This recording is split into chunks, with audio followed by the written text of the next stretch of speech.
you will remember the name of BookIt.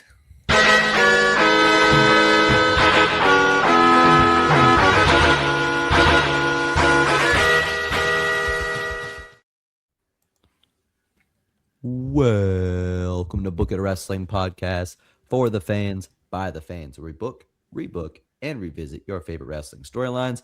I'm your commissioner, Lil X Fudge, and today we are here with your GMs. First, Damone Money. Gunther is the GOAT. The bad guy, Kenneth. Oh, yeah. We got the return of Hi-Fi Mike. Party on, Garth. The return of I Am Travvy T. Party on, Garth. And the longer-awaited return of MJoF. That's an audio podcast, so he did a little dance for you guys that couldn't see it. Yeah, he pulled a Kenny. And what's even greater about the season of returns taking place. Kenny over there sucking on camera. Since he wanted to make a point to put it in the camera. I just realized that was my bad. It's no different than him versus me in Jeopardy. Him sucking. I like I that. think it's time for one more return. Do y'all think it's time? I think it's time. Is it Vader time or Tiffy time or No, it's time Taco to time. return Clobbering time. to Book It Verse 5.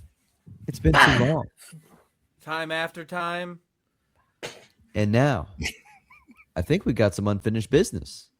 In fact, I think we got to see the ending. Time To- keeps on slipping into the future. KOC, to Fighter Fest?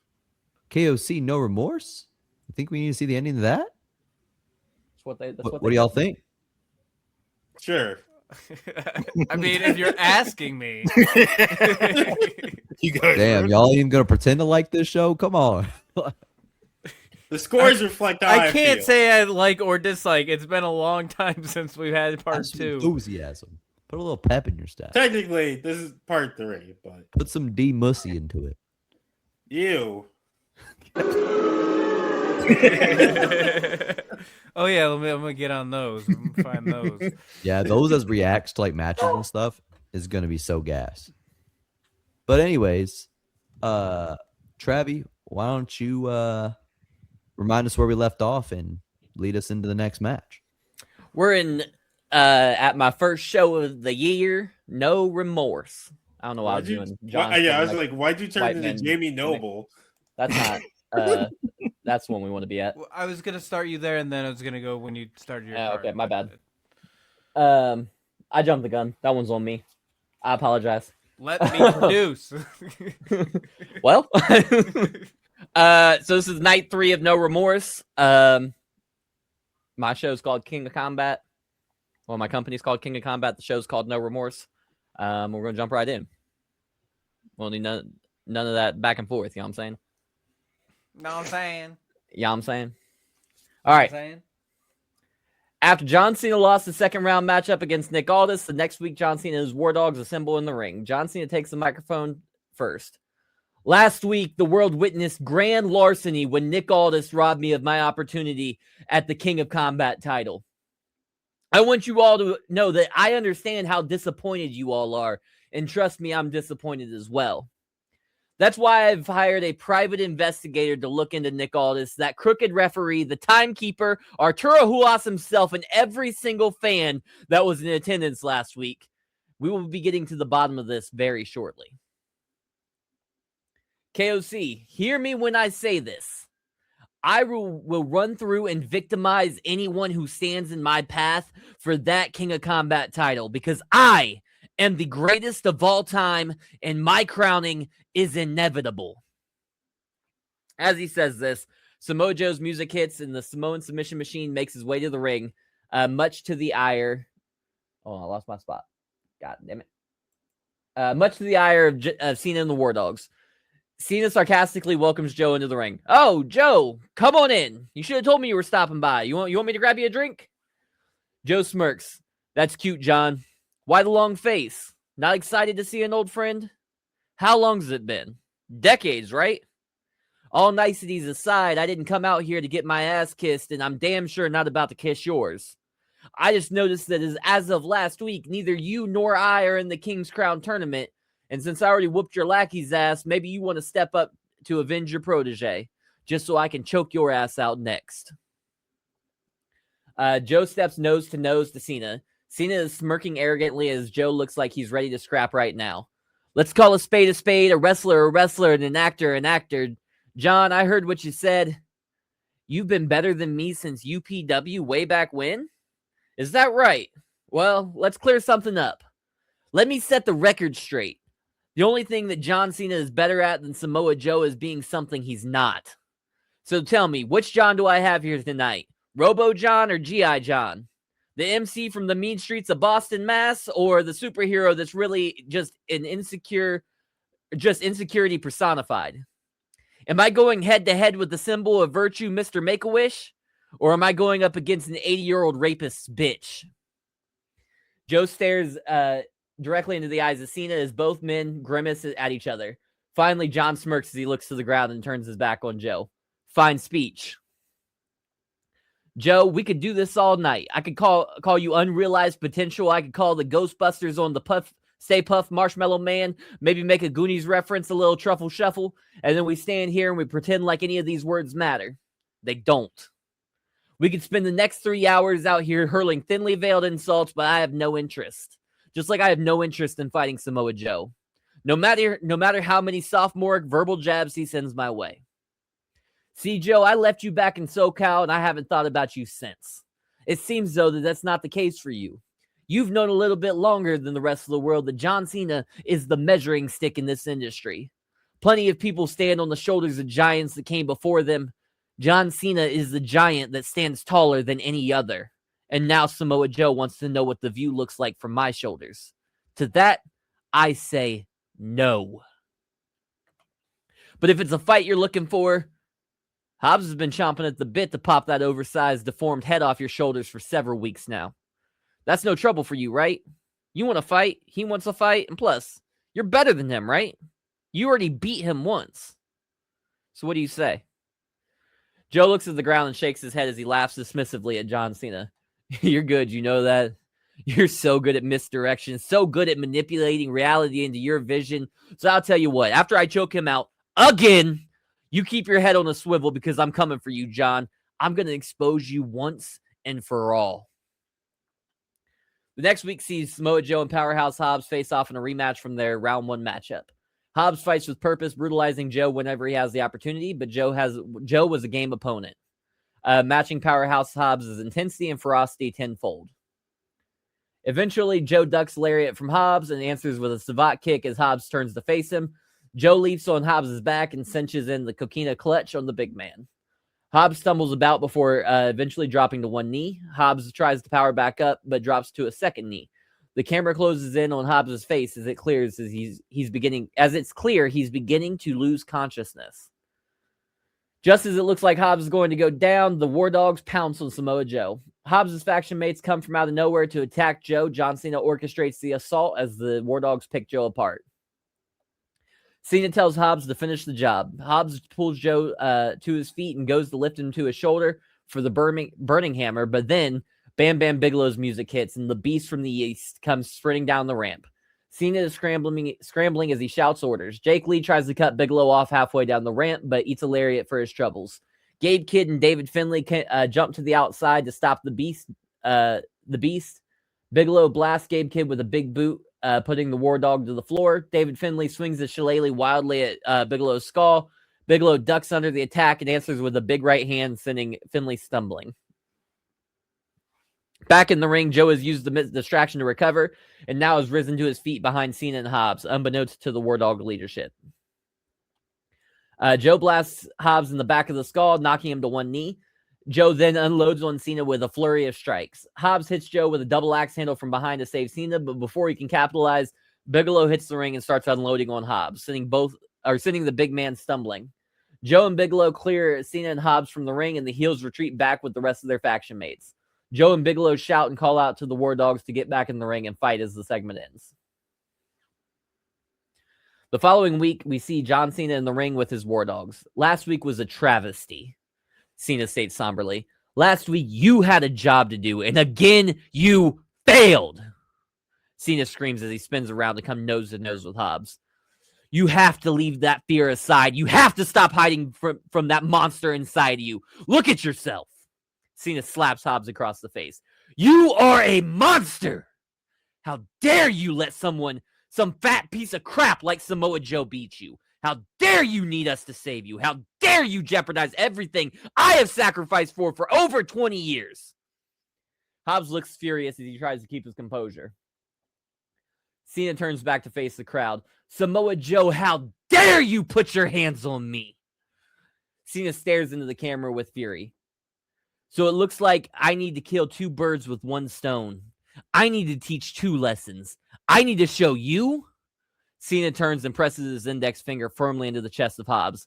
What it means to set the guilt aside, to set the empathy aside, and take what's yours by any means necessary. You were never meant to leave the bingo halls. Or, I'm sorry, I skipped the line. Cena then turns around and looks into the camera. And Joe, I'm going to show you that you were never meant to leave the bingo halls and high school gyms because what you do is simply not what I do. You're a professional wrestler, and I am the greatest of all time. At No Remorse, I'm going to finish what was started back in Santa Ana in 99. At No Remorse, I'm going to make you realize that you should have kept your ass in the minor leagues because, like a mutual friend once said, boy, your arms are too short to box with God.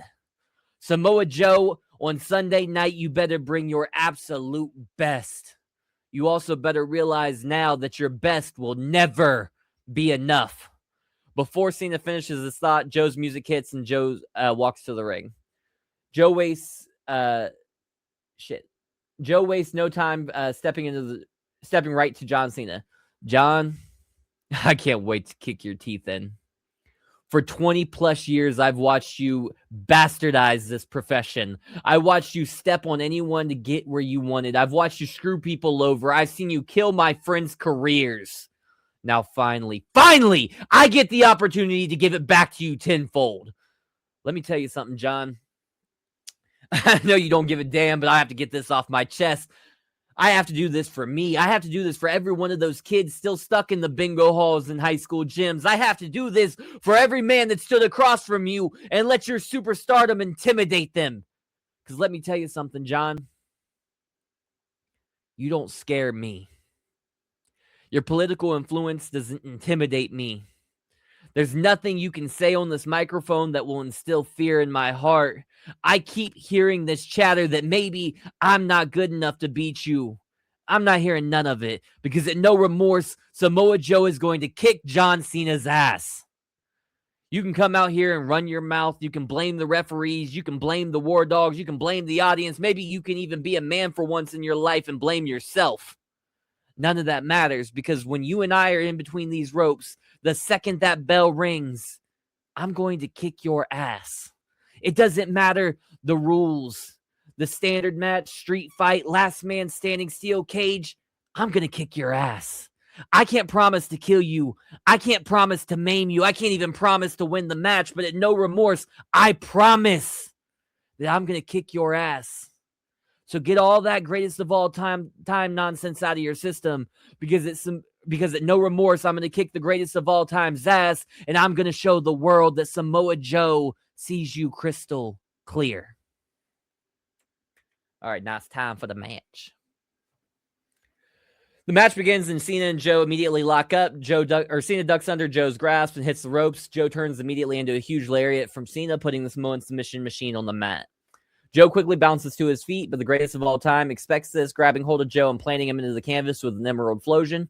Cena kicks at the back of the head of Joe as he tells him he will never be on Cena's level.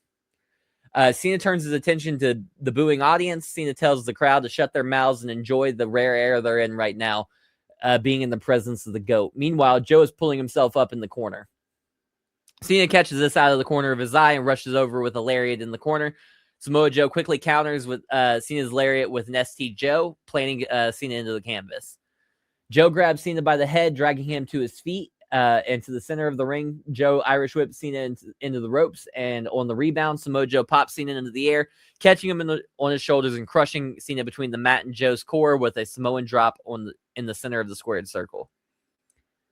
Samoa Joe rolls over on his stomach, but Cena still has plenty of fight in him, kicking Joe in the head. Cena rolls over and starts laying into Joe with big right hands, while both men lie on the ground. Joe starts swinging back, and both men slowly rise to their knees. The hard strikes keep coming as both men get to their feet. Cena gets the upper hand once both men are standing, laying into Joe with 4 or 5 big right hands. Cena hits another big right hand, spinning Joe around, and then out of nowhere, Joe nails Cena with a CCS and Zaguri, putting the GOAT down. Joe pulls Cena up and Irish whips him into the ropes. Joe goes for a lariat, but Cena ducks underneath, hitting the ropes. And on the opposite side, as Cena comes back to the center, he crashes into Samoa Joe with a leaping shoulder block. Both men scramble to their feet, and Cena pulls out another trick as he leaps up and wraps his legs around the head and neck of Samoa Joe and flips him over onto the canvas with a Hurricane Rana. Cena looks into the camera with a smug, arrogant smile. Cena hits his signature "You Can't See Me" directly into the camera before pulling Joe to his feet. Cena immediately hits Joe with a kill switch, spin out powerbomb. Cena covers Joe with 1/2 and 10 as he smirks into the camera. The referee counts the 1, 2, but Joe gets the shoulder up just before the 3, and we see the smug smirk on Cena's face melt away into shock and then into fury. Cena begins to unload on Joe with stiff punches, elbows, and forearms. Cena leaps to his feet and begins jumping on Joe as he scrambles to get away. Cena rips Joe to his feet and forces Joe onto his shoulders for an attitude adjustment. Before Cena can execute the move, Samoa Joe drops from Cena's shoulders before blasting Cena with a Uranagi. Cena scrambles to the corner, pulling himself up to the ropes. Joe wastes no time as he lunges in with no leg kick, which is a haluva kick,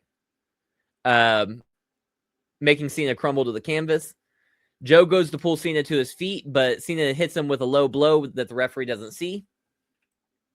Cena quickly hops on Joe's back and blasts him with a code red. Cena goes for the pin, but Joe kicks out at 2. Cena is furious as he gets to his feet. Cena nails Joe in the face with a stiff boot Cena then turns and looks to the corner, nods his head, and walks to the turnbuckles. Cena scales to the top rope and begins sizing Joe up. Joe is stirring on the canvas as Cena shouts at him to stand up. Joe stumbles to his feet, and as he turns towards the corner that Cena is perched atop of, Cena jumps and puts Joe back on the mat with a diving crossbody. Samoa Joe rolls through and has a hold of Cena in a spot that Cena made famous. Joe powers up to his feet, tosses Cena onto his shoulders, and spikes him into the canvas with an island driver, which is a sit-out side power slam. Joe pulls Cena to his feet and hits him with a German suplex. Joe quickly follows seamlessly with a dragon suplex, and then Joe finishes the trifecta he calls the Chimeraplex with a straight jacket suplex. Joe is fired up as he continues his assault on Cena, laying in stiff shots before pulling Cena to his feet, and Irish whips him into the ropes. Cena answers with a leaping shoulder tackle, putting Joe on the canvas. Cena scrambles over to Joe and locks in the STF. Joe is clutching to the canvas, attempting to drag both of their bodies across the mat and reach the bottom rope for a rope break. Joe slowly inches across the ring, extending his hand towards the bottom rope. Just as Joe is merely centimeters from the ropes, Cena breaks the hold and quickly drags Joe back to the center of the ring and reapplies the STF. Joe is looking defeated as Cena cranks the STF. Joe grimaces as it looks like he's about to fade out of consciousness. Then out of nowhere, Joe roars with defiance as he pushes himself up to his forearms and begins to quickly army crawl across the canvas. Cena's eyes widen and he begins to shake his head no. Just before Joe gets to the ropes, Cena breaks the hold and grabs Joe's ankle to drag him back to the center of the ring, but Joe was ready this time, countering with an enziguri, turning Cena's lights out. Joe hobbles over to Cena and pulls the GOAT to his feet before hurling him across the ring with a hard Irish whip, making Cena crash into the corner. Joe quickly follows up, rushing to the corner and lifting Cena up to the top rope. Excuse me. Joe climbs the second rope after him, and Joe pushes Cena up onto his shoulder and then leaps to the canvas, nailing Cena with a muscle buster. Joe scrambles to make the cover. Joe hooks the right leg and leans backwards across the chest of Cena. Joe is clearly exhausted as he grimaces and paints the pants as the referee makes his count. Just before the referee counts 3, Cena barely gets his left leg up and onto the bottom rope. Joe is in shock as his jaw drops and his eyes widen. Joe snaps, starts laying into Cena's skull with stiff elbows, busting the goat open. As a pool of blood begins to form on the canvas beneath Cena's skull, the referee tries to pry Joe off of Cena. But Joe shoves the referee hard. Joe continues his assault before finally locking in the coquina clutch. Cena flails as Joe cinches the submission maneuver deeper and deeper. Cena begins to fade out, and Joe just wrenches it further. Finally, Cena has nothing left to give and taps to the Samoan submission machine. Easy for me to say. Joe breaks the hold and tosses Cena to the side and begins the celebration. Joe begins to look perplexed as to why the bell hasn't rung. Why isn't his music playing? Joe scans the ring and finds the referee unconscious on the canvas. Joe is in shock as he rushes over to try to wake the referee up, to no avail. Joe stands up and holds his head in his hand as he looks down at the referee. A frustrated Joe stomps on the canvas hard and shouts. Joe turns around to find David Finlay now in the ring. Finlay cracks Joe over the skull with a shillelagh. The rest of the War Dogs enter the ring as Cena pulls himself to his feet. Cena starts shouting orders to his War Dogs. Hobbs deadlifts Joe from the canvas before slamming him back on it with the world's most dangerous slam. Hobbs pulls Joe back to his feet and tosses him to Gabe Kidd. Kidd nails Joe with a drill a hole pile driver, his signature single leg hook jumping pile driver. Kidd and Finlay prop Joe up in the corner, and Jake Lee runs the full length of the ring to hit Joe with a face break shot, which is the running front high kick. Joe stumbles out of the corner and directly into the arms of John Cena. Cena pushes Joe onto his shoulders and shouts at the War Dogs to exit the ring as he lays Joe down with an attitude adjustment. Cena crawls over and shakes the referee back to his senses. The greatest of all time then covers Joe as the referee counts to 1, 2, 3. Cena and his War Dogs stand over Joe's fallen body. Finn.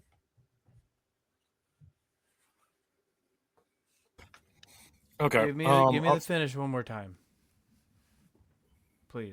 Basically, Joe has Joe's beating the hell out of Cena. He's lost it. He just wants to beat the hell. He's kicking his ass. The referee's like, "Hey man, you lay up." Joe's like, "Get the fuck off me!" Pushes him away, knocks him out. So Joe locks in the coquina clutch. Cena taps. Joe gets up to celebrate, but the match isn't over because the ref was knocked out. As he turns around, the War Dogs have hit the ring. They all basically beat the shit out of him and hit their finishers on him. Cena hits the attitude adjustment, shakes the ref, covers him. 1, 2, 3. Okay. I'm not ready with the number. Somebody else can go. I have a quick question. I have a quick answer. For the War Dogs, it's Finlay, Jake Lee, Hobbs, Gabe, and was there someone else? John Cena, Jake Lee, Hobbs, Gabe Kidd, David Finlay. Okay. That's it. Okay. Okay, I'll start. I really liked the match. I liked the ending. I thought the match was perfect in my opinion. I had no problems with the match. The actual storyline, I really wasn't a big fan of. I mean, I get what you were doing. I just wasn't a super big fan of it. And then some of the promos were a little cringy in my opinion. Okay. I don't understand the 8-year-old rapist comment. I'm not gonna lie to you. 80-year-old. Oh, 80-year-old. Okay, my He was fault. talking about Vince Vince. McMahon. Yeah, it was a Vince shot. Oh, okay. I was thinking. I was Vince, wondering if that's what it was. Vince is also a rapist in his universe too. Yes. I didn't know if he was actually 80 though. He's, close enough. I Right. don't know. I for some reason thought he was like 50 or 60. I heard No. 8-year-old rapist and was so lost. I was like, bro, what? But 80. Yeah, it sounded like 8 to me at first. I was like, what? But yeah. So those are that's my big problem was some of the story it wasn't it could have been a little better. And then like I said, some of the promo work was a little shaky. But I gave you a 3.75 for this one. I'll take it. By the way, Vince is exactly 80 years old. Well, there you go. I have a question. I have an answer. So the "I'm gonna kick your ass" promo, isn't that an exact promo that Punk cut on Cena? It's similar. I guess it's similar. It's not the Cena one. It's to Rock. Ah, Yeah. I didn't even think about that, but you are right. He does say so. I think it's. I don't know if it's kick your ass, but it's very similar. Yeah. So I won't. Yeah, you're probably right. Okay, I thought that like that whole promo sounded very familiar. Yeah, I don't think it's a like 1-for-1, but he Yeah. definitely repeats that I'm gonna beat your ass, kick your ass, whatever. So Yeah.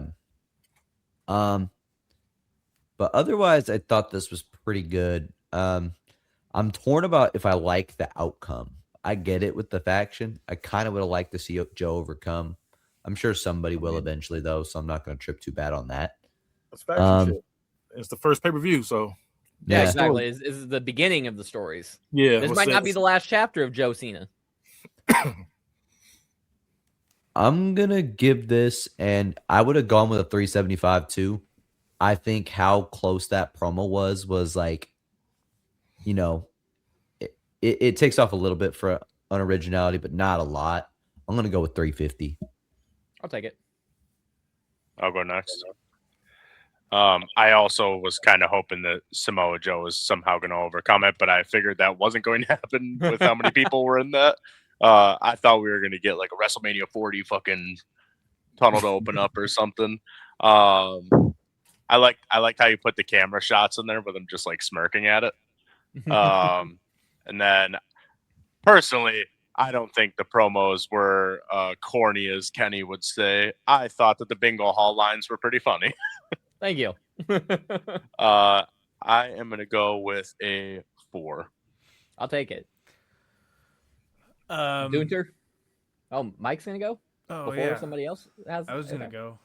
All right, go So I was gonna. I was afraid to say what Kenny said. But yeah, I thought the promos were super corny. I thought it was just me. I thought maybe I was just overthinking it. But it's just the way you presented it. It is what it is. I had to figure it out. No, you're corny. Wait, you just said the promos were fine. You're the corny one. No. He said you wrote suck. the corny promos. I don't. Then you wrote the corny. Yeah. But you said corny. they're fine. It was how you presented it. Like he got you a whole cornball. I mean, coming from the guy that's doing Celebrity Deathmatch and oh yeah, Saturday Night Live. Hold on. I never said I wasn't corny. I'm embracing the corny. That is hilarious. He said not enough butt stuff in here. Oh, don't worry, we got butt stuff later on. Hey, butt stuff. Hey. That's after the We show. want butt stuff. Crazy shit. That is a crazy. That's wild. We All want right. butt stuff on cock is crazy. We want butt stuff. I don't know. Cock. There you go. We want butt stuff. Cock. Cock. All right. So We got to chill out. yeah, I mean, I thought I like This episode's getting marked explicit. Oh yeah, no, we already lost it all with the 80. We already lost anything with the 80-year-old rapist comment. The second that went up, Was this ever a kids? we were never podcast? we were never allowed to monetize this. So what was I saying? I like the match. Shut up. I like the match. I like the ending. I'm not delusional. I didn't think something else would happen. That made the most sense. You say that last part, that last thing you just said again. I said I wasn't delusional and thought that the ending would be anything different. Yeah, there's 5 on 1. So, It makes the most sense. Other than that, I mean, yeah, it was fine. I'm giving you a 3.8. I'll take it. So I totally disagree with John and I think it was Kenny. Or no, not Kenny, John and Joe. I did not want Samoa Joe to win this match. I was ready to take away points if he did win this match. John Cena definitely should have won this match based off of the way he's been built. Like he's being built as like you're a big bad. So him losing this early would pretty much just ruin John for the rest of the show. Or not just this show, but long term. It would hurt the whole faction as a whole.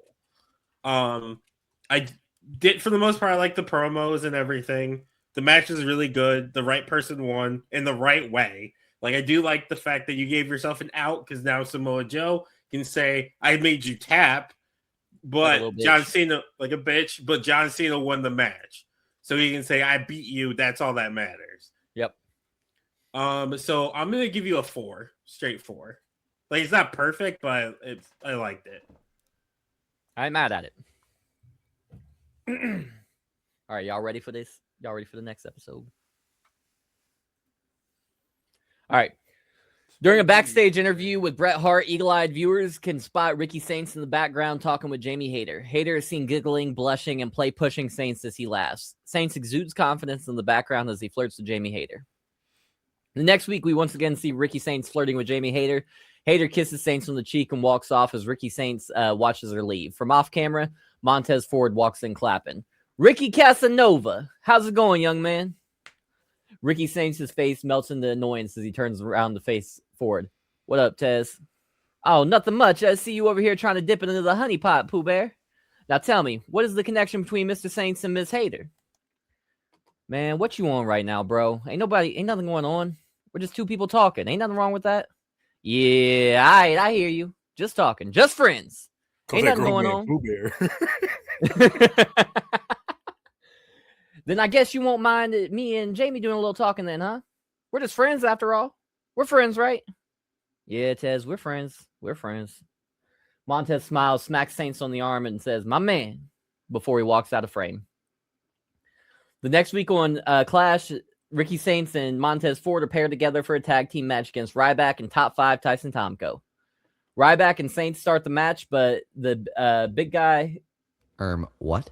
That tag team is so crazy. So I told y'all I was doing it. I don't know why y'all thought I was lying. I knew you were. I've been telling y'all. We thought with all that time to think you would come to your senses. No, I knew he was. I did. That. I just forgot reminded of how much that tag team is ass. All right. Ryback and Saints start the match, but the big guy quickly cuts the ring in half, isolating Saints from his partner. Tomko and Ryback tag in and out, taking turns pummeling Saints. Ryback goes for the shell shock, but Saints slips off his shoulders to the canvas behind the big guy. Saints shoves Ryback in the back, forcing him to collide with Tomko, sending Tomko off the apron to the floor. Saints goes for the tag, but Montez Ford is standing on the steel steps, not the ring apron. Back turned to the ring as he inspects his cuticles. Completely distracted from the match. Saints yells out, Tez, tag in! Before Tez acknowledges Saints, Ryback is back on the offensive, throttling Saints before hitting him with a shell shock for the pin and the win. The next week on Clash, we see Montez Ford backstage talking to some members of the production crew when Ricky Saints storms on the scene. Tez, what the hell was that last week? I'm out here getting tossed every which way like a baddie at the Freaknik. I finally break free. Finally, my best friend can tag in. Finally, I can get some help, but where were you? Checking to see if you chipped a nail? Meanwhile, your boy's out here getting whipped 6 ways to Sunday. Where is your head at, Tez? My boy, you have got to lock in. Montez's face is screwed up in frustration as he fidgets around in place. Tez nods as he looks past Saints. Finally, Montez looks Saints in the eyes. Look, I messed up, man. I got you, though. I hear you. It won't happen again, dog. I promise. Ricky Saints accepts this response and the two dap up and hug it out. The next week, Ricky Saints has a singles match against Top 5 Tyson Tomko. We see Saints and Gorilla looking for Montez Ford, who is supposed to be in Saints' corner tonight. Saints' music plays and Ford is still nowhere to be found. Saints just shakes his head in disappointment as he heads out of the curtain to the arena. Saints battles against Tomko with Ryback in his corner. The heels prove to be too much. Saints eats a Tomko cutter to end the match. After the match, Tomko and Ryback double team Saints. Ryback puts Saints on his shoulders for the shell shock. Meanwhile, Tomko hits Saints with a chainsaw kick simultaneously. The big guy stands over Ricky Saints' fallen body. Immediately after the match, the camera cuts to the catering area, and who do we see but Montez Ford dining with the Vixens? One arm around the giggling Jamie Hayter, the other feeding her grapes. The next week on Clash, Saints confronts Ford backstage. Where the hell were you at last week? That's right, getting brunch with the girls. Whole time your boy out in the ring getting two-stepped on by a pair of vanilla gorillas. Tell me why when I was in Gorilla before my match, you wasn't. Better yet, check it out. Tell me why when I peeled my face from the canvas, I see my homie on the Combat-tron dirty macking on a girl he knows I want. What the hell is wrong with you, Tez? We're supposed to be boys. We're supposed to have each other's backs. Yo, homie, you need to cool out. Cool out? I'm sorry. I didn't realize you was the one that left for dead by your best friend while two boneheads use your body as a badminton birdie. Cool out? Man, this is stupid. Your dumbass been tripping ever since Bianca left your goofy ass. Ford's face instantly switches from a minor annoyance to rage as he lunges at Saints.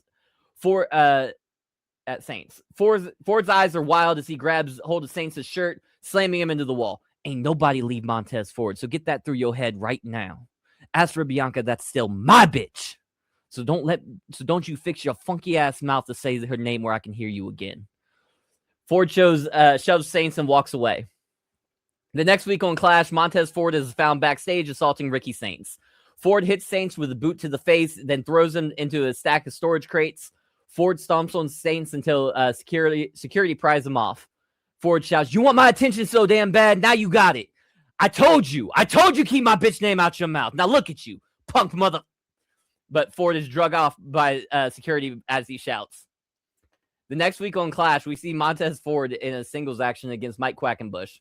Ford is much more aggressive in this match. As the match reaches its climax, Ford goes for a lariat, but Quackenbush ducks underneath. Both men hit the ropes and meet back in the middle. Ford hits Quackenbush with his new signature move, the Crash Out, a leaping reverse STO. Ford then scales the corner to the top rope for the frog splash. Then out of nowhere, Ricky Saints appears on the ring apron, shoving Ford off the top rope to the floor. Saints begins assaulting Ford all about the ringside area. Saints Irish whips Ford into the steel steps and then spears him through the barricade. Security pulls Saints off of Ford and drags him to the back as Saints shouts at Ford. Next week on Clash, Ricky Saints is in the ring for a promo. Saints paces the ring with his head down, pausing from time to time, but never lifts his head, only shaking it in disbelief towards the canvas. Finally, Saints looks into the camera and raises the microphone to us to speak. "You know, Tez, I never think it was going to be like this. I never thought you and I would be at odds like this. Never thought it would end up being me or you.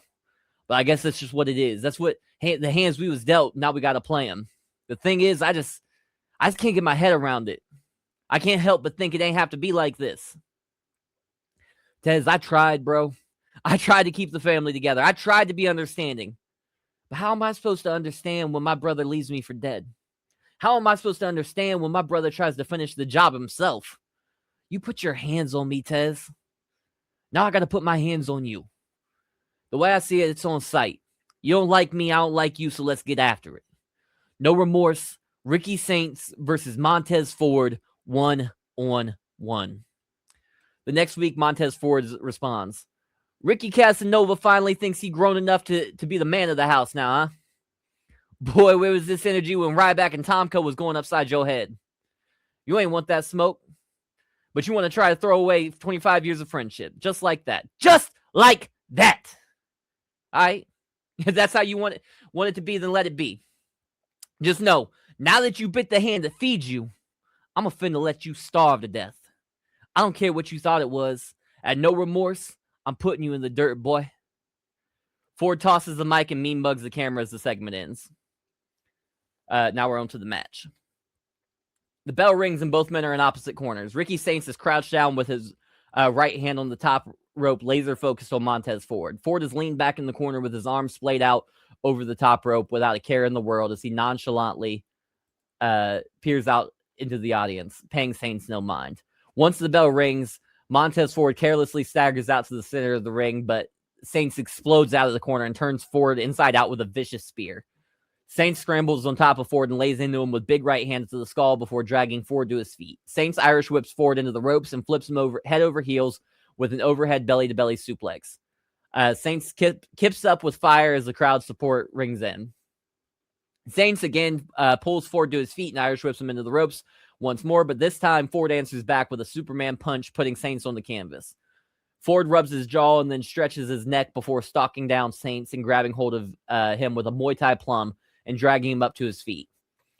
Ford lays in with a stiff knee to the midsection that crumples Saints down to one knee. Ford pulls him back up, saying, "Get up off your knee. Our girl ain't ready for no proposals." Ford then pushes Saints backwards into a corner and drives his knee into Saints' skull as the referee is counting for Ford to break his hold or be disqualified. Just before the count of 5, Ford backs away and hands hands up in the air, leaving a lifeless Saints propped up in the corner. Ford immediately goes back on the attack, nailing Saints with a back elbow in the corner, making Saints crumple into a heap at the bottom of the turnbuckles. Ford pulls Saint back to his feet again, propping up in the corner. Ford saunters around the ring talking to the crowd. Yeah, you like that, huh? Where's your boy now? Where's your boy now? Fucking loser. Ford then cracks Saints in the jaw with a discus punch. Ford palms the face of Saints to keep him upright in the corner. Ford laughs as the crowd boos him. Ford backs away from Saints slowly before running from corner to corner, blasting Saints with a stinger splash. Ford pushes Saints' head around with his boot as Saints tries to crawl back to his feet. Ford never lets him up. Every time he gets to a base, Ford boots him back down. Finally, Ford grabs hold of Saints' head and rips him to his feet and Irish whips Saints into the ropes. Saints counters here by leaping onto the second rope and turning Ford inside out with a springboard spear. Saints staggers to his feet and pulls Ford up to join him. Saints unloads with several right hands to the face and jaw of Ford before spinning him around and slamming Ford down with a back suplex. Saints pushes himself off the canvas and to his feet to the roar of the crowd. Behind him, Saints goes to the corner and excitedly sizes Ford up. As Ford stumbles around to face him, Saints rushes in and hits a flip-over DDT on Ford as the crowd erupts. Saints goes for the cover, but just before the 3, Ford gets his foot on the bottom rope, and the crowd deflates from disappointment. Saints is visibly frustrated as he scrunches his face up in his hands and pounds the mat with his fist. Saints pulls Ford up to his feet, but Ford spins Saints around and hoists him onto his shoulders, nailing Saints with a KOD. Ford has a twisted smile on his face as he sits on the canvas with Saints laying unconscious behind his back, Saints' body lying directly between Ford and the corner of the ring.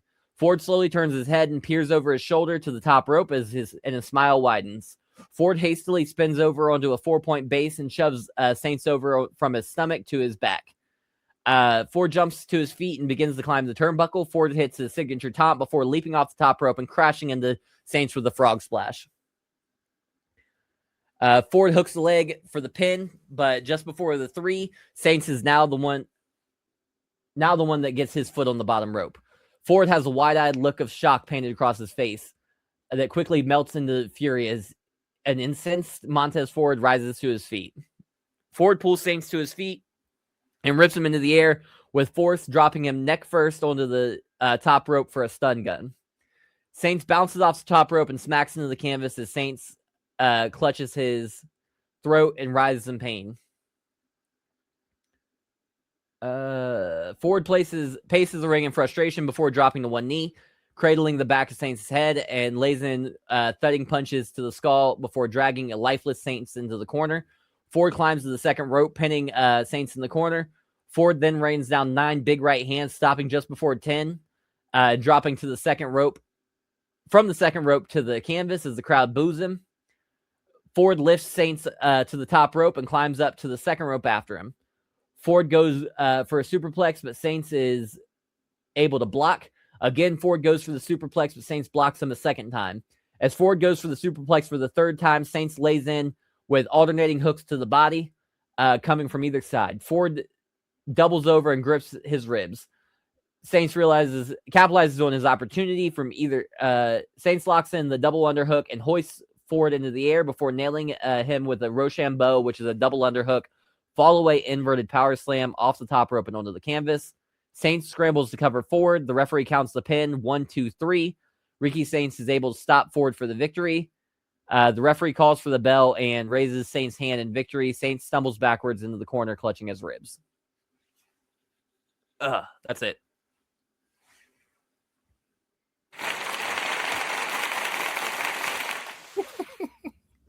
Can I hear the summary of the finish one more time? This fucking guy. Yeah, so basically, they're both on the top corner. Montez Ford has the advantage. He's about to hit a superplex. Saints blocks it. He tries again. He blocks it. He tries the third time. He blocks it. This time, and now Saints is like hitting him in the ribs with punches, body shots, going crazy. Ford doubles over. Saints hits him with an avalanche Rochambeau for the pin and the win. $5. Bet. That would have entirely depended on the ending, and that is the correct ending. Because you built up a lot of sympathy for that babyface, and if that much sympathy goes into a loss, it turns into a burial and a loss of belief. That's good stuff. Thank you. Yeah, it was a very compelling story. You hate Ford, and you'll feel sorry for Saints by the end. I got a quick question on a move. All right. Springboard spear, is that like, are they just spearing off the ropes? I was kind of Yeah. So basically, I think there's another springboard spear spot in this show, which I'm kind of upset about because I wouldn't have done too. If I would have caught it, but it is what it is. Yeah. So basically, like, he's running towards the ropes. He jumps up onto the middle rope, holding onto the top. So feet on the middle rope, hands on the top rope. He twists midair and spears you, like jumping off the middle rope. Okay, so kind of like Cody's one move, but just like doing a 180 in the air and spearing. Yeah, like a Cody cutter, but instead of doing the cutter, he does spear. That sits so much better in my head because like the way I was picturing, I was like, how the fuck does that even happen? Yeah. But I'll go next anyways. Pooh Bear is fucking crazy. I had that jotted down. Since I'm glad Kenny caught that too. I thought the promos were phenomenal. The proposal spot during the match I thought was hilarious. I don't like that he called Bianca a bitch. I'll put that out there. And then you threw Finna in there, which got me a good laugh. I wasn't expecting that. But I'm agreeing with John here, and I'm giving it a nice big old 5. Let's go. That's why I like you, J&J Security. Got the scoreboard right here. Oh, it's see-through. Stop this. Yeah, this soundboard is crazy. Knock it off. They're just random. I've had 3 sound effects for this show or this match alone. Right? The sound effects he's picking don't even make sense. Hey, there's no rude ones on this one. Right. The light skin energy in this match is crazy. From the whole feud and build and everything. Yeah, I'm gonna give you a 5. I liked it a lot. I would have been happy with either person winning. Would have made sense to me. Either by like Ford cheating the win or Saints winning the way he did, babyface winning. So I'm interested to see where they both go from here. I get not having 2 fuck finishes in a row. I also get it. That's why I did it. We got Mike and Kenny need to give me a score. Oh, it's a 5. Let's go. All right, Kenny, ruin the trifecta or the streak. All right, you ready for it? Yep, because I know you're not giving me a 5. I gave you a 5. Okay, let's go. I thought I really had no problems with it, so I couldn't really nitpick it or anything like that. It was funny. I was all into it. It was fun. Thank you. I try to make them like unique characters. Yeah, I was gonna say the match was actually good too. Like I said, it had a lot of character and a lot of character into the match as well. That also, did its thing. So yeah, I had no problems with this match. Big bet. All right, moving right along. The King of Violence, EFFY, defends his title in a hardcore match on the first episode of Clash Season 2 against the suicidal, homicidal, genocidal Sabu. EFFY and Sabu have a hard-hitting, fast-paced match. Sabu goes for a triple jump moonsault as EFFY is draped across the table. EFFY rolls out of the way just in the nick of time, causing Sabu to crash through the table. EFFY pulls Sabu to his feet and nails him with a Fire Thunder pile driver. The following week, we see Goldust debut going one-on-one with Mike Quackenbush. The two put on a technical masterpiece, but in the end, Goldust gets the win with the final cut on Quackenbush. Backstage, Goldust is surrounded by babyfaces congratulating him on a successful debut. Goldust is talking to Bret Hart and Blue Panther when King of Violence, EFFY, approaches from off screen, walking directly past Hart and Panther to Goldust. Hello, Dustin. We've never met. My name is EFFY. I am the King of Violence, and I am everything you've cosplayed for as your entire career. I am everything you could never be, and I hope that eats you alive. EFFY walks away as Dustin looks confused and insulted. Next week, EFFY is in the ring for a promo. For far too long, the professional wrestling world has given handouts to wrestlers that didn't deserve it. Nepo babies, crackheads, alcoholics, lazy, untalented, carny scumbags that have never had to earn a damn thing in their lives. You Meanwhile, can't talk about Jeff Hardy like that. Someone play that boo sound effect.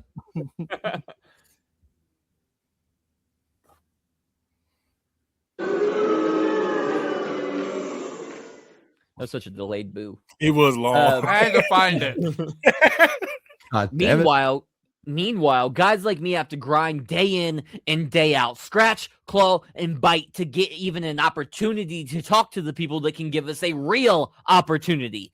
I survive a freaking war against a goddamn lunatic named Sabu, and the only thing people want to talk about is Goldust.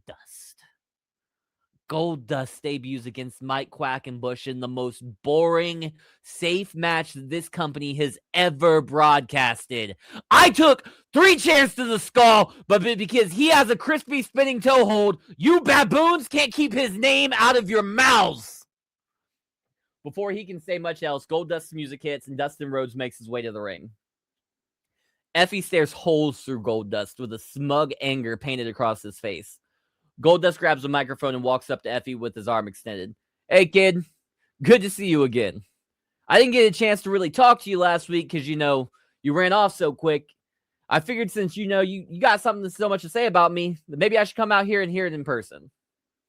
Effie stares at Goldust with pursed lips and a furrowed brow. Goldust waits for a minute before continuing. What's the matter? Not feeling so brash now that the Nepo baby is standing in front of you face to face? Well, let me tell you what, since you want me to earn something so bad, how about you make me?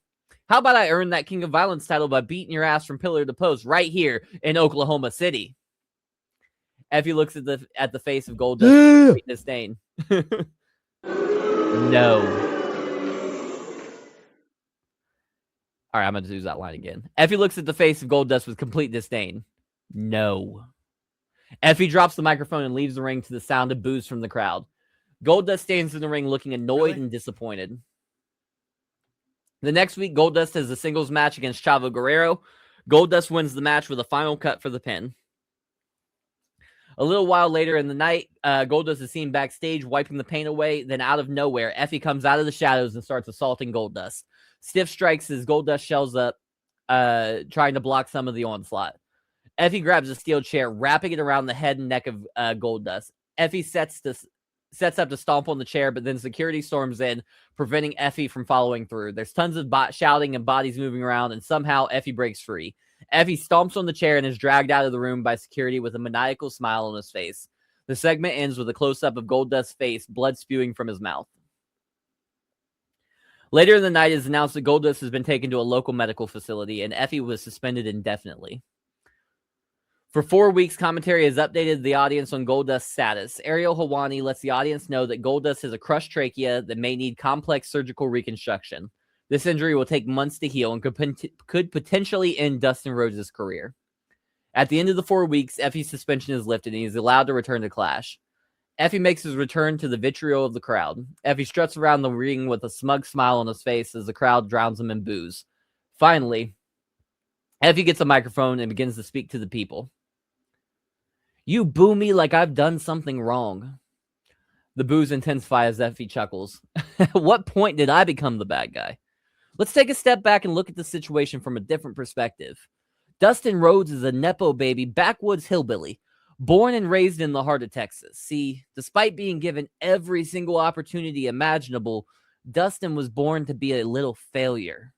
Born to live and die in the shadows of his father. Dustin just couldn't get ahead, man. So what does he do? He decides he's going to be a clown. He's going to put makeup on and he's going to make these people hate him. What's more hateable than a flamboyant, homoerotic man?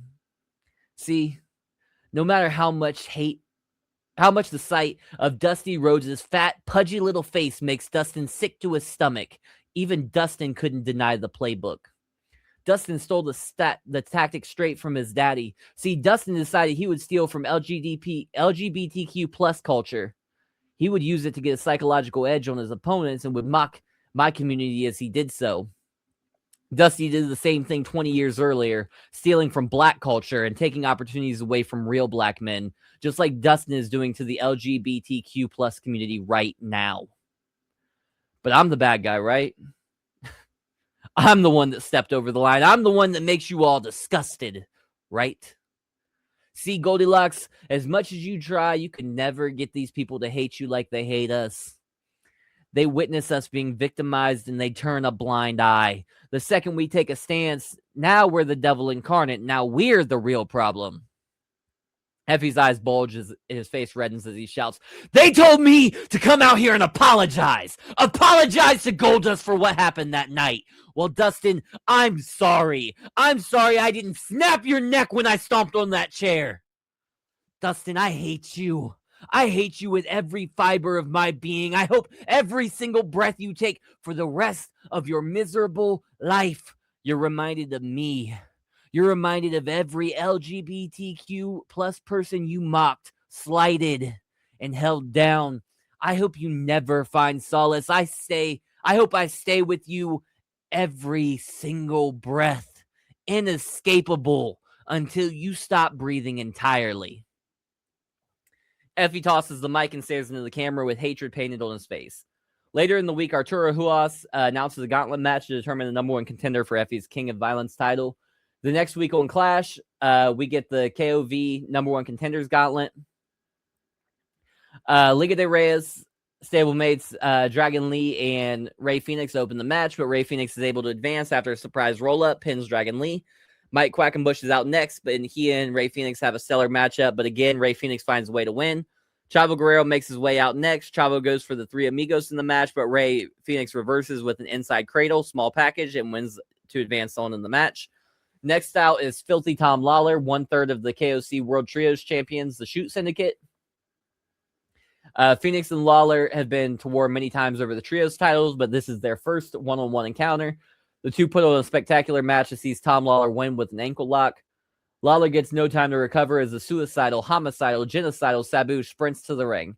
The abstract offense of Sabu proves to be a difficult challenge to overcome by Lawler, but in the end, Lawler ends up with the win. Lawler awaits his next opponent and outcharges the man-beast Rhino.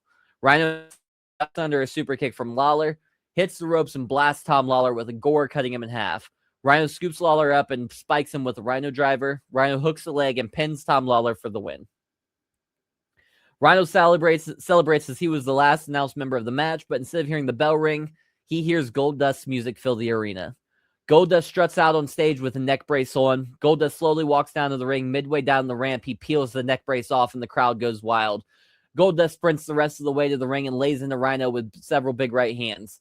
Rhino Beal tosses Goldust into the corner and rushes in for a gore, but Goldust leapfrogs Rhino.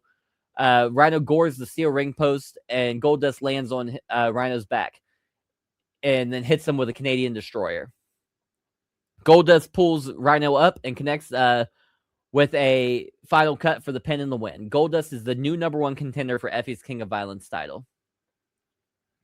The next week on Clash, we get a vignette from Effie. Effie claims he is going to finish what he started when he crushed Goldust's trachea.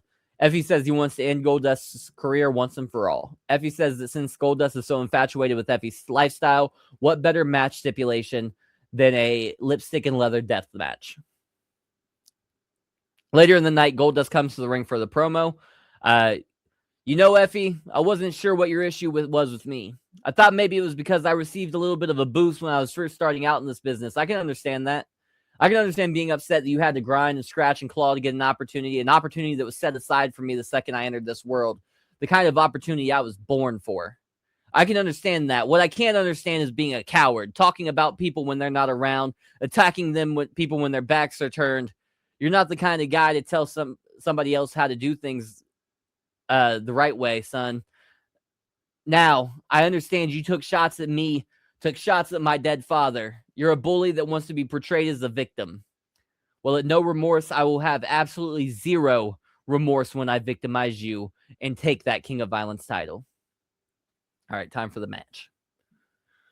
The bell rings and the two men stand nose to nose, talking trash back and forth. Finally, Effie opens the match to physicality as he rears back and cracks Goldust across the face with a bitch slap backhand. Effie starts dressing down Goldust as Dustin sells the blow, holding his face turned away from Effie. Then Goldust spins around and lays into Effie with several big right hands to the delight of the crowd. Goldust puts Effie on the back foot, pushing him back with big shots until Effie is draped over the top rope. Dustin turns and hits the ropes on the opposite side of the ring, coming in hot with a big lariat.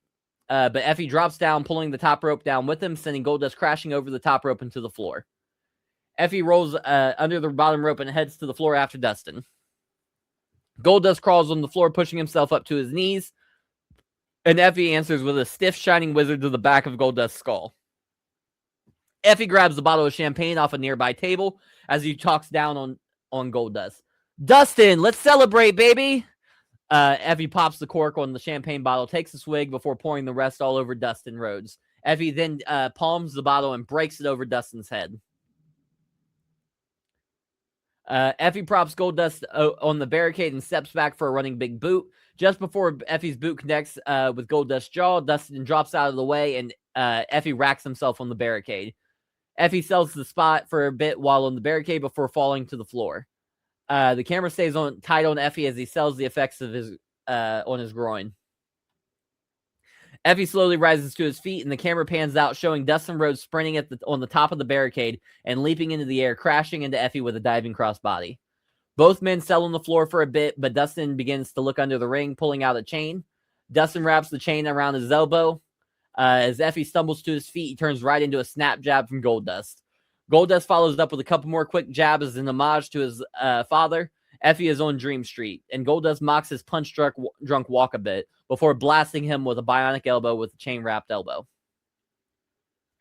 Goldust shoves Effie back in the ring, and around the ring are pink and gold baskets with various weapons inside. Goldust grabs one of the baskets and tosses it into the ring before rolling in as well. Goldust props Effie up in the corner before draping both legs over the middle rope. Goldust takes a few steps back before running in with Shattered Dreams, which is where he kicks him in the nuts. Goldust grabs Effie and throws him shoulder first into the corner. Effie is bent over the corner as Goldust goes over to the basket and begins to search for weapons. After a short while, Goldust pulls out a leather-bound paddle, holding it high in the air as he walks around the ring to the abundant pop from the crowd. Goldust goes over to Effie, pulls his trunks down to expose Effie's bare ass, and then proceeds to lay into Effie with 10 shots from the paddle as the crowd counts along. Effie is crawling on the canvas with his bare ass still out, clutching his reddened cheeks as he does so. Dustin goes over to grab Effie, but Effie spins onto his back, revealing a perfume atomizer in his hand. Effie sprays the Goldust in the eyes with the perfume. Goldust clutches his eyes and turns away. Effie stands up and blasts Goldust in the back of the skull with the perfume bottle. Effie then stomps on the spine and neck of Dustin Rhodes before climbing to the top rope and jumping down, driving the elbow into the gut of Rhodes with a diving elbow drop. Effie goes for the pin, but Goldust gets the shoulder up after a 2 count. Effie is irate as he lays stiff elbows into the face of Goldust. Effie gets up and tries to find a weapon, pouring the contents of the basket out onto the canvas. A satin pouch, compact mirrors, and various makeup products fall on the ground at Effie's feet. Effie kicks the stuff around, but nothing seems to pique his interest. Effie sees Goldust using the corner to pull himself to his feet. Effie grabs the metal basket and chucks it at Goldust, bouncing it off the spine of the eccentric Rhodes. Rhodes falls to his knees before turning over, seated in the corner. Effie sees the opportunity and runs in, hitting Goldust with a Bronco Buster. Effie gets off of Goldust and rolls out of the ring. Effie goes to another basket of weapons and starts to dig through the contents. Meanwhile, Goldust has rolled out of the ring and blasts Effie in the back with a double axe handle, putting Effie inside the basket. As Goldust pulls Effie out, Effie nails him in the face with a stiletto heel shoe. Goldust stumbles back, falling on the ground. Effie pounces on him, repeatedly stabbing the stiletto heel into the skull of Goldust, busting him open. As the blood mixes with the paint on Goldust's face, Effie goes to find a new weapon to continue his onslaught. Effie skips the baskets this go around, instead opting to go under the ring. Effie pulls out a leather-wrapped studded baseball bat. Effie stalks down Goldust, who has worked his way up to his knees, as his bloody face stares up at Effie. Effie rears the bat high overhead, and just as he goes to bash Dustin Rhodes' skull in, Rhodes lunges forward and low blows Effie. Effie drops the bat and crumbles to his knees. Goldust throws a few big right hands while both men are on their knees. He then stumbles over to the nearest basket, pulling out a mirror ball. Dustin wastes little time before bashing it over Effie's head. Effie stumbles around with the mirror ball stuck on his head. Goldust climbs on the ring apron and jumps out at Effie with a Mariposa, which is his diving, twisting senton. Goldust gets Effie back in the ring and has him on the top rope. Beneath them, Goldust has positioned a full-length mirror in place of a table. Goldust climbs to the top rope with Effie before hitting him with an avalanche Canadian destroyer off the top rope and through the full-length mirror. Both men are lying in a heap, covered in a pool of their own blood with broken glass. Effie is the first to stir, crawling to the corner and pulling himself up to his feet. Effie is draped in the corner, exhausted as he sees Goldust pushing himself to his feet. Effie rushes over and puts Goldust back on the canvas with a famouser. Effie stands up and stomps at the back of Goldust before going back down, grabbing Goldust's collar and tearing away his bodysuit, leaving his back exposed. Effie grabs a leather tassel whip from the canvas and starts lashing into Goldust's back, leaving visible bright red welts across Dustin Rhodes' back. Effie turns his attention to finding a new weapon to torture Goldust with. The satin bag from earlier in the match catches his eye. Effie grabs it and pulls the drawstrings open, peeking inside. A devilish grin. Where am I at? A devilish grin grows across his face as he realizes what it is. Effie turns the bag upside down, pouring out thousands of jagged, broken gemstones and crystals. Effie grabs Goldust and drags him over to the pile of jagged gemstones. Effie goes for a suplex, but Goldust blocks it, then counters with a final cut onto the gemstones. Effie arches his back off the mat and turns over, screaming, as we see the shards stuck in his back and blood leaking down his back. Goldust goes for the pin, but Effie gets his shoulder up just before the 3 count. Both men are down and out on the canvas as both men start to stir. Goldust gets to his feet first. Goldust stumbles over to Effie from behind. As soon as he gets close enough to touch him, Effie spins around and blasts Goldust with a mirror, breaking it over his skull. Effie scoops Goldust up and hits him with a Fire Thunder piledriver in the center of the ring. Effie collapses on top of Goldust, and the referee counts for the pin. Effie is still the king of violence. That's it. This is gonna be a hard one to rate for me. Okay. So Why? I guess I'll talk my way through it until I land somewhere. I'm not against using politics and current events and storylines, because we all know I'm that motherfucker who's too woke most of the time. But I think this storyline might have been a little bit too woke. Can I ask a question? Yes. What current events or politics was I using? I was super confused about that. Because it's a literal gay man going against a guy that used gay culture to be a heel. Is that got nothing to do with today? He brought up people in the LGBT community being victimized and things like that. Yeah, that's Like not the- a current. That's Yeah, a he's saying always that been. he's saying Goldust is taking opportunities from guys like Effie. It has nothing to do get with that. politics. I'm saying it's overall world. I'm saying that it sounds like it's like commentary on what's going on currently as well. I understand that, but I'm telling you that that's not true. That's not even that's not what the story is. I didn't say I that think was the that's whole a reach. story. But it's not any part of the story. All right, I'm gonna continue. I think. Actually, come back to me. I'll go. All right. So I think the right person won for sure to start with. I'm gonna let you know I'm docking you for spanking a grown man. That's okay. I'll give you a stipend. I think it fit the match well. Everything I feel like I that mean, was it did, but just spanking It a had to be grown man in a match is just too much for me. I mean, Oh. if there's anybody going to do it, it's gonna be Goldust. What are we talking about? I get it. or Effie. Those are the two. Or Effie, right? What was I gonna say? Oh, so I like the building of the villain story. I really enjoyed that. Where it started off super small with him, just he had Goldust had nothing to do with him, and then just out of nowhere he's like, "I'm here to fucking murder you." So I really like that. I'm gonna go with a 3.75. I'll take it. All right. I found the other piece I was looking for. So some of the spots versus like the story beats, I feel like the tone didn't match. That's the big thing I was looking for. I feel like the story was very serious and the match was very goofy. And I wish it had kind of leaned more into the like picked one or the other, preferably the goofy. Like I like the spanking spot and the back arching and all the stupid stuff you had going on. Like Well, the back, that's just how you would sell. I know, but like that's not funny at all. Like, that's just how you would sell that. You're that phrasing in that match though. when he reddened his cheeks. Wow, just because he's gay, he has to arch his back, John? What the fuck? Well, it's the theme of the match, buddy. Anyways, Goddamn politics. beat Current events. my ass. The gay community. The gay community, yeah, AJ Styles should have been in this match. Damn it. But I just feel like the tone was mismatched. I like the idea. Like I'm not against this match existing. I just wish it had been like devoted to like comedy more. I'm gonna give it a straight 3. Okay. I disagree with John on it should have leaned more into the comedy because it takes away from Effie's whole point that Goldust has made being gay a joke.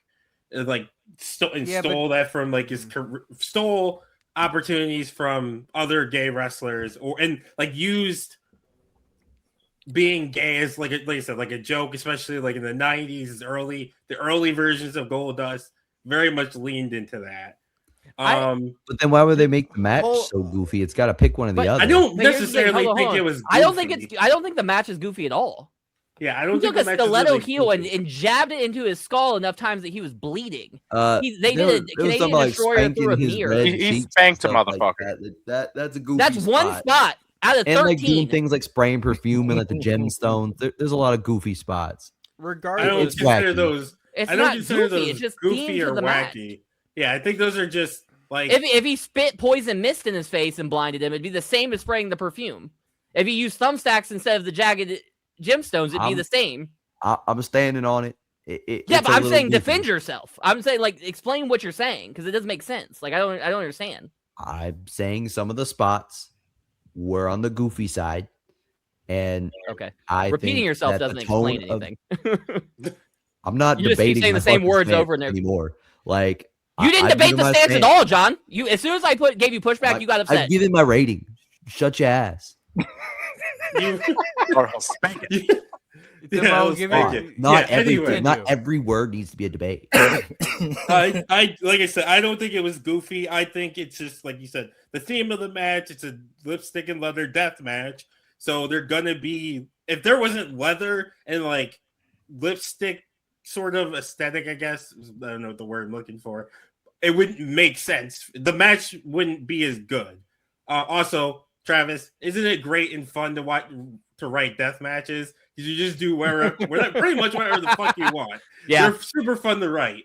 Are these the weapons you were talking about? Just out of curiosity, because I know you said you were talking about putting some weapons in here that were different. Yeah. This is the Okay. like. Well, I mean, the So, other death how match big I is think the- has some good spots too. How big is the basket, by the way, that he can fit in the entire basket? No, it's like he's like his feet are kicking out, so he's like Okay. just bent over into it, Okay, like a I trash thought, can.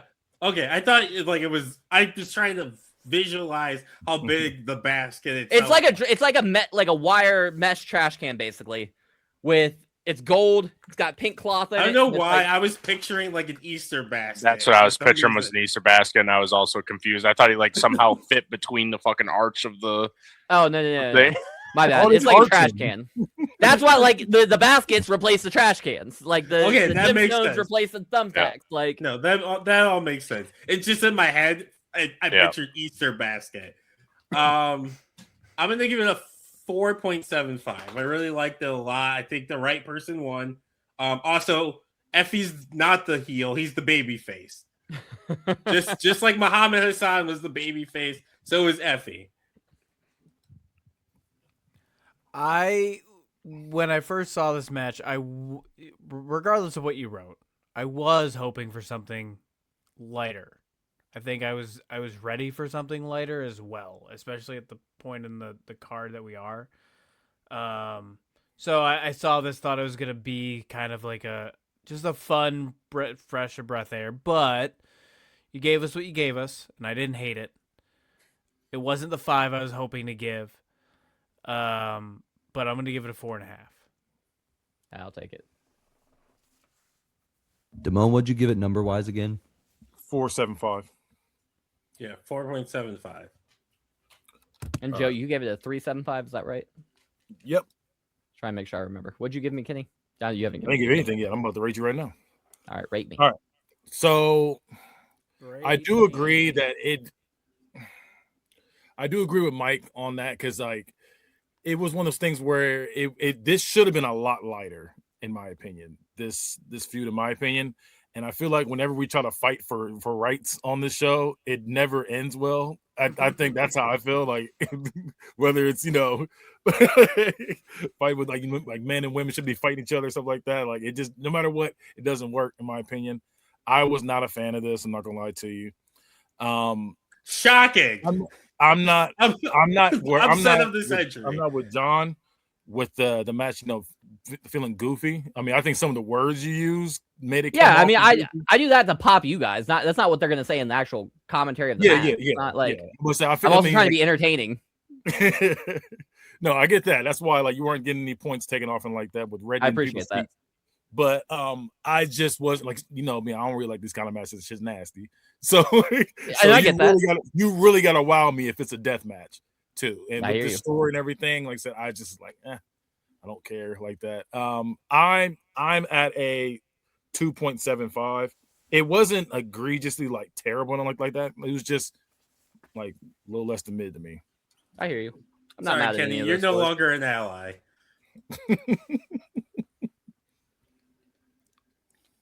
All right. Moving right along. All right, so in the first week of Clash, the Excellence of Execution, Bret Hart makes his debut.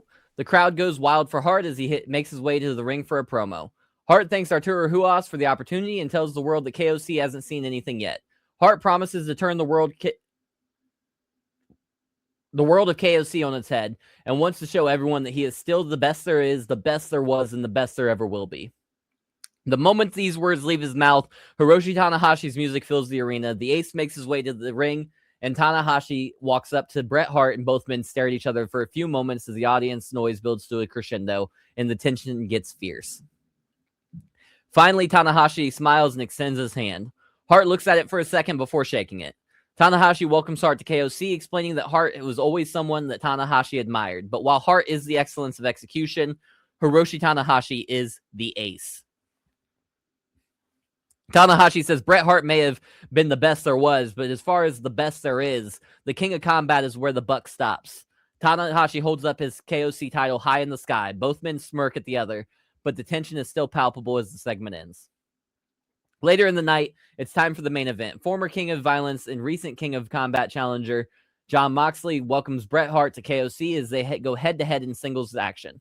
Before the match, Tanahashi cuts a short backstage promo, telling the world that he appreciates that Arturo Ruas wants to give him No Remorse off, but the Ace is a fighting champion. Tanahashi announces that Moxley versus Hart is now a number one contenders match. Hart and Moxley have a hard-hitting, stiff, back-and-forth match. Moxley pushes Hart with his innovation, but Hart's technical prowess proves to be too much. Bret Hart gets the victory in his first match in KOC, forcing Jon Moxley to tap out to the sharpshooter. The next week on Clash, Bret Hart hits the ring for a promo. Every generation, every era has their greats. Every era has a group of guys that defines it, whether it was Hogan and Savage, Flair and Dusty, or Tanahashi and Magnum TA. But the very best, they don't define an era, they transcend eras. They transcend trends, and they define the industry. Hiroshi Tanahashi is an excellent wrestler, but Bret Hart is the best there is, the best there was, and the best there ever will be. Last week proved that, because I don't chase champions, they chase me. Last week, Tanahashi put himself in the Hitman scope. Remember that at No Remorse. The next week, Tanahashi speaks directly to the people. Last week, we all had the honor to make acquaintances with one of the best to ever do it. Bret Hart is a legend who helped define what professional wrestling was, but the business has changed. The industry has grown and evolved, and I am the author of its story now. I want to say that I didn't make that match a number one contenders match because I was chasing Bret Hart, but maybe I was. Maybe I wanted to prove something to myself. Who am I to question so many years on the road? So many matches won, so many championship belts. Who was I to question Bret's ability after years of sacrifice? Who was I to question if he's the best? I am the ace, Hiroshi Tanahashi, the reigning king of combat and the best in the world. Tanahashi stares into the camera with fervor. Bret, you want to be the measuring stick of KOC? Then start the test, because you're going to find that I'll smash your glass ceiling, I'll grab your brass rings, and I'll take the best you got and ask for more. Tanahashi drops the microphone and poses as the segment ends. The following week on Clash, Hiroshi Tanahashi goes one-on-one with Dean Malenko. Meanwhile, Bret Hart goes head-to-head with Lance Storm. Bret puts out an emphatic statement to the King of Combat. Bret Hart dominates Lance Storm. Storm never gets any kind of momentum on his side for the duration of the short match.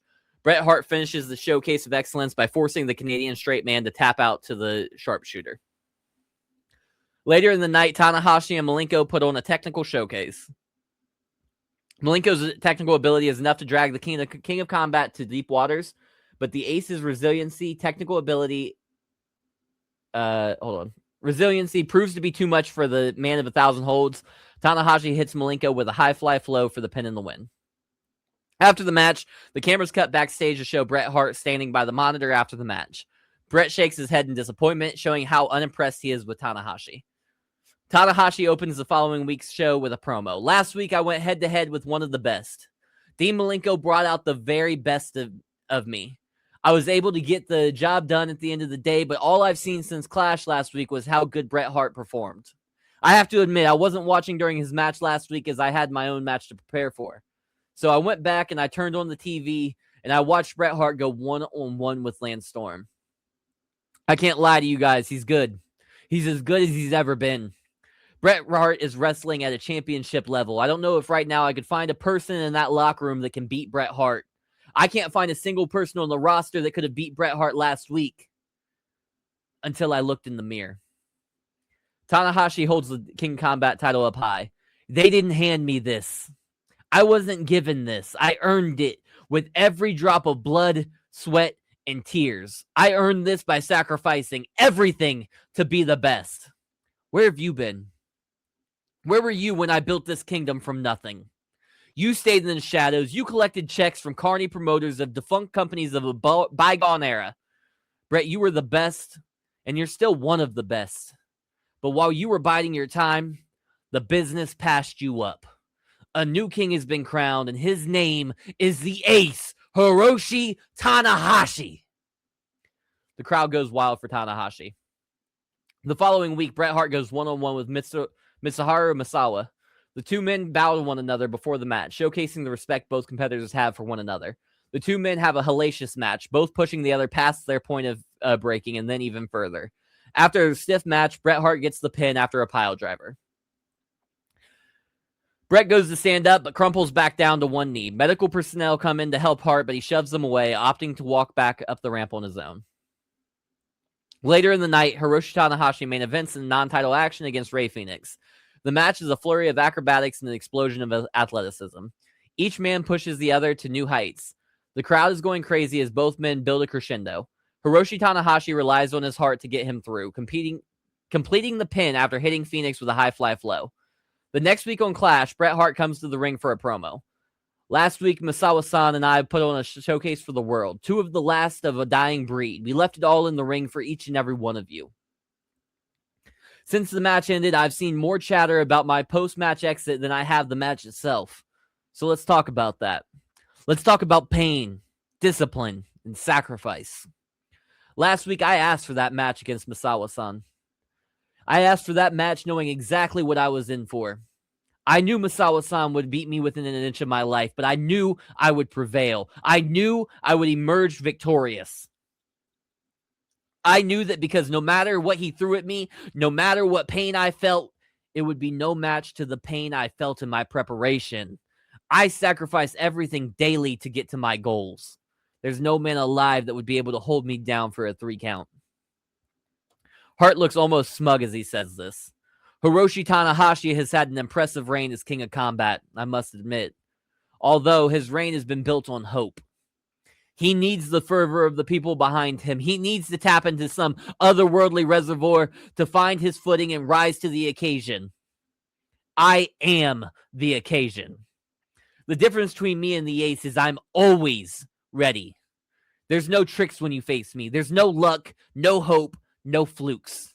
The best man will win because skill beats hope. Hope wouldn't have helped me against Misawa-san last week. Hope doesn't bring your broken body to its feet. Discipline does. Tanahashi, one day you'll be in the same position I was in last week. When your body says you can't, your mind tells you don't. Will your heart still say yes? Later in the night, Tanahashi has his own promo time. Brett came out here earlier tonight, and I have to say, he made a lot of great points. Brett is always ready. He does have an answer for everything. I already know this, and trust me, I would never be foolish enough to think that I could beat you with parlor tricks. You also talked about pain, Brett. You talked about sacrifice and discipline. You asked if I would still have heart when my body fails me. Brett, I know you've done this longer than me, but listen, I'm no spring chicken. My body has a lot of miles on it. I am in pain 24/7. One day, this business will finish me. One day, I won't be able to answer the call, but that won't be at No Remorse, and that won't be at the hands of Bret Hart. You also implied that without these people, I wouldn't be as good as I am. And you know what? You're right. Without every single one of these people chanting and cheering and singing for me, I wouldn't be the Ace. It's these people that fuel me. It's these people that give me my strength. It's these people that make me feel alive. I will never apologize for that connection. We are in this together. Tanahashi poses for the camera as the crowd goes wild for him. The next week, the two opposing philosophies come face to face. Brett tells Tanahashi that he is the perfect champion, but that doesn't always translate into the perfect wrestler. Tanahashi's rebuttal is that the perfect wrestlers don't always translate into men people can believe in. The tension is palpable as both men exchange thinly veiled barbs in a calm and respectful manner. Both men stand nose to nose. Neither man flinched, neither man backing down, nor pushing forward. Brett stares coldly into Tanahashi's eyes, a predator locked in on his prey. Finally, Tanahashi steps back, but Brett's focus remains lasered in on the Ace. Tanahashi smirks at Hart, but the Hitman is all business. The following week on Clash, Bret Hart goes head-to-head with Timothy Thatcher with Tanahashi on commentary. Thatcher hangs with Bret, but just barely. Bret is the clear superior in this fight. Bret begins to target joints on Thatcher, systematically breaking him down. Bret holds on to submission holds longer than necessary, breaking just before disqualification. Bret makes repeated eye contact with Tanahashi throughout the match, usually while cranking a hold or directly after releasing one. On commentary, Tanahashi grows uneasy, specifically pointing out the rabid look in Bret's eyes and his disdain for Hart's habit of holding on too long in the match. Tanahashi goes from complimentary of Bret to dismayed by the Hitman's performance as the match grows. The match ends with Bret Hart cinching the sharpshooter on Thatcher. Bret stares daggers through Tanahashi as he cranks on Thatcher's spine. Thatcher taps out, but Bret holds the hold slightly after the bell rings. After finally breaking the hold, Bret walks to the ropes facing commentary. Hart mouths, "That's the only way you'll beat me," to Tanahashi. Tanahashi and Hart come face to face for one last discussion on the go-home edition of Clash. Tanahashi opens. "Bret, this is more than a title to me. This is a responsibility. It's my responsibility to make sure these people get everything they paid to see. It's my responsibility to leave it all on the line every single time I go through that curtain. It's my responsibility to defend against the pretenders, and it's my responsibility to pass this responsibility on when I am finally bested. This is more than a title. It's my legacy. This title defines my contribution to this industry, defines this company, and this title defines me. I want to show you the magic that is the belief of these people. I want to show you how far Hart can really carry you. I want you to realize deep down in my heart of hearts, I believe I'm better than you. That's not arrogance. That's not disrespect. That's confidence and preparation. Hiroshi Tanahashi is better than Bret Hart." Bret smirks smugly. "Preparation? That's what you call it? I have seen every single match you've had in the last 36 months. That's preparation. I have brought in Kazuchika Okada, Shinsuke Nakamura, Tetsuya Naito, Kota Ibushi, and Minoru Suzuki to spar with. Your greatest rivals, the men that you grew with, evolved with, the men that know you best. That's preparation. You're right about one thing. These people and that heart you have in you will carry you farther than most men get in their careers, but it won't carry you past me. Your title reign continues to exist not because you're the best, but because nobody has been ruthless enough to break you. I respect you, Hiroshi. I truly do. Because of that respect, I want to look you in the eyes when I say this. At No Remorse, I will break you. At No Remorse, I will end your reign by any means necessary. In the end, you'll still be loved, and I'll still be right. Hart and Tanahashi shake hands, but Hart holds on for a second too long. All right, time for the match. The referee calls for the bell to start the match. Both men circle the ring before stepping into the center for a collar and elbow tie-up. Just before the two men lock horns, Bret Hart ducks under Tanahashi's arm, hits the ropes behind the ace, and as Tana turns around, Hart nails him with a running crossbody, a signature maneuver of Tanahashi. Hart springs to his feet and looks down at the King of Combat and dusts his hands off with a smirk. Tanahashi smirks back and nods as if to say, okay, you got me there. Tanahashi gets to his feet and the two men lock up. They chain wrestle for a while, each man blocking and countering each other. The pace hastens as the wrestling goes on, to the point where both men are sprinting around the ring, ducking lariats and leapfrogging the other man. Finally, Bret Hart is whipped into the corner. Hart leaps to the second rope before jumping down and nailing Tanahashi with a diving bulldog from the second rope. Hart doesn't let the ace recover. He immediately scales the turnbuckle to the second rope before leaping down with a diving elbow drop. Bret goes for a pin, but Tana kicks out early, shoving Hart off of him. Both men scramble to their feet and begin to circle the ring. Finally, both men inch to the center and start sizing each other up. Bret answers the call first, sending a big right hand to Tanahashi. The ace answers with a stiff knife-edge chop. The men go back and forth, trading shots, but eventually Bret Hart reels back and throws a big right hand, and Tanahashi ducks it. Hart throws a left hook, but again, Tanahashi ducks it. Bret Hart throws another right hand, but Tanahashi catches the arm. Tanahashi spins Hart around and locks in a full Nelson. The ace wastes little time, nailing Hart with a bridging dragon suplex. The referee gets a 1 count before Hart kicks out. Tanahashi kips up and hits the ropes. As Hart rises to his feet, he gets hit with a sling blade from the ace. Tanahashi springs to his feet and flies over the corner, jumping from the canvas to the top rope before leaping down and nailing Bret with a sky twister press, which is a corkscrew moonsault. Tanahashi bounces off of Bret Hart's body and falls to the canvas, clutching his own ribs. Both men get to their feet. Bret goes for a punch, but Tanahashi catches the wrist. Bret goes for a punch with the other hand, but Tanahashi ducks it, maintaining his grip on Hart's wrist. Tana then blasts Hart with a Rainmaker ripcord lariat. Tanahashi goes onto the apron and begins sizing Hart up. Hart stumbles to his feet and turns to see the ace jump up to hit a springboard. Hart dives onto the canvas to make Tanahashi miss. The King of Combat is able to pivot and lands back on the apron instead of finishing the springboard. The Hart rushes over to Tanahashi and drives his shoulder into the ace's midsection. Hart then flips over the top rope, hitting Tanahashi with a sunset flip powerbomb off the apron and onto the barricade. Hart tosses Tanahashi back into the ring, but remains on the outside for a moment to catch his breath. Hart rolls back in and pulls Tanahashi to his feet. Hart whips the ace into the ropes and goes for a lariat, but Tanahashi ducks underneath. Tanahashi hits the ropes again and blasts Hart with a high fly attack, which is a frog crossbody. Tanahashi springs to his feet, and as Bret Hart rises, Tanahashi wastes no time, hitting him with an all-out spinning side slam. Tanahashi goes for the pin, but Hart kicks out at 2. Tana props Hart up in the corner before running to the opposite corner and back with a leaping forearm. Tanahashi goes for it again, knocking Hart senseless. The ace goes back to the well one more time, but this time Hart explodes out of the corner with a huge lariat, putting the King of Combat on the mat with authority.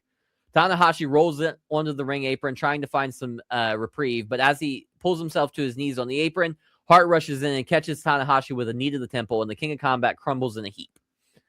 Hart goes through the ropes onto the apron after Tanahashi, pulling the ace to his feet. Bret lifts Tanahashi in the air and then hops off the apron and dives drives Tanahashi spine first into the hardest part of the ring with a sidewalk slam onto the ring apron. Bret Hart starts showing a more opportunistic and violent side now, assaulting the Ace all around the ring. Hart throws Tanahashi shoulder first into the steel steps, followed by several stiff stomps to the head, neck, and chest of the King of Combat. The referee's count is getting high, so Hart tries to bring the action back in the ring. As Hart goes to pull Tanahashi to his feet, the Ace fires back, shoving Hart backwards. Tanahashi jumps to his feet and starts throwing huge forearms, sending Hart reeling backwards. Then out of nowhere, Hart rushes forward and blasts Tanahashi with a huge lariat, sending both men to the floor. The referee's count is at 8 now. Hart scrambles to the ring, rolling into the ring and back out to break the count and save the title hopes. Hart sits on the apron, breathing heavy as he stares down at Tanahashi. As the Ace starts to stir, Hart slowly turns his head and looks at the ropes behind him. Finally, as Tanahashi pulls himself to his feet using the barricade, Hart snaps to his feet, grabbing hold of the top rope. Hart jumps to the second rope, leaps off, nailing Tanahashi with a springboard moonsault to the floor. Hart struggles to stand up, taking a hard landing, banging his knee on the entrance ramp.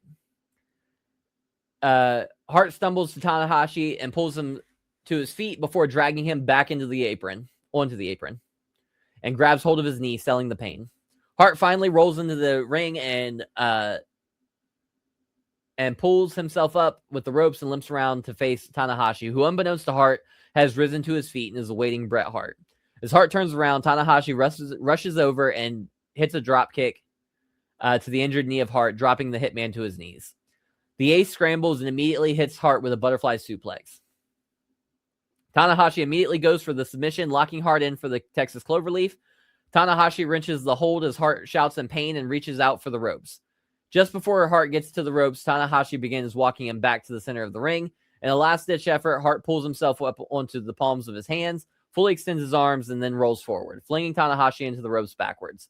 Tanahashi stumbles backwards, almost falling on his ass, but is caught by the middle rope. Tanahashi shoots forward off the recoil of the middle rope, and Bret catches him with a stiff elbow to the temple, and the King of Combat falls on the canvas.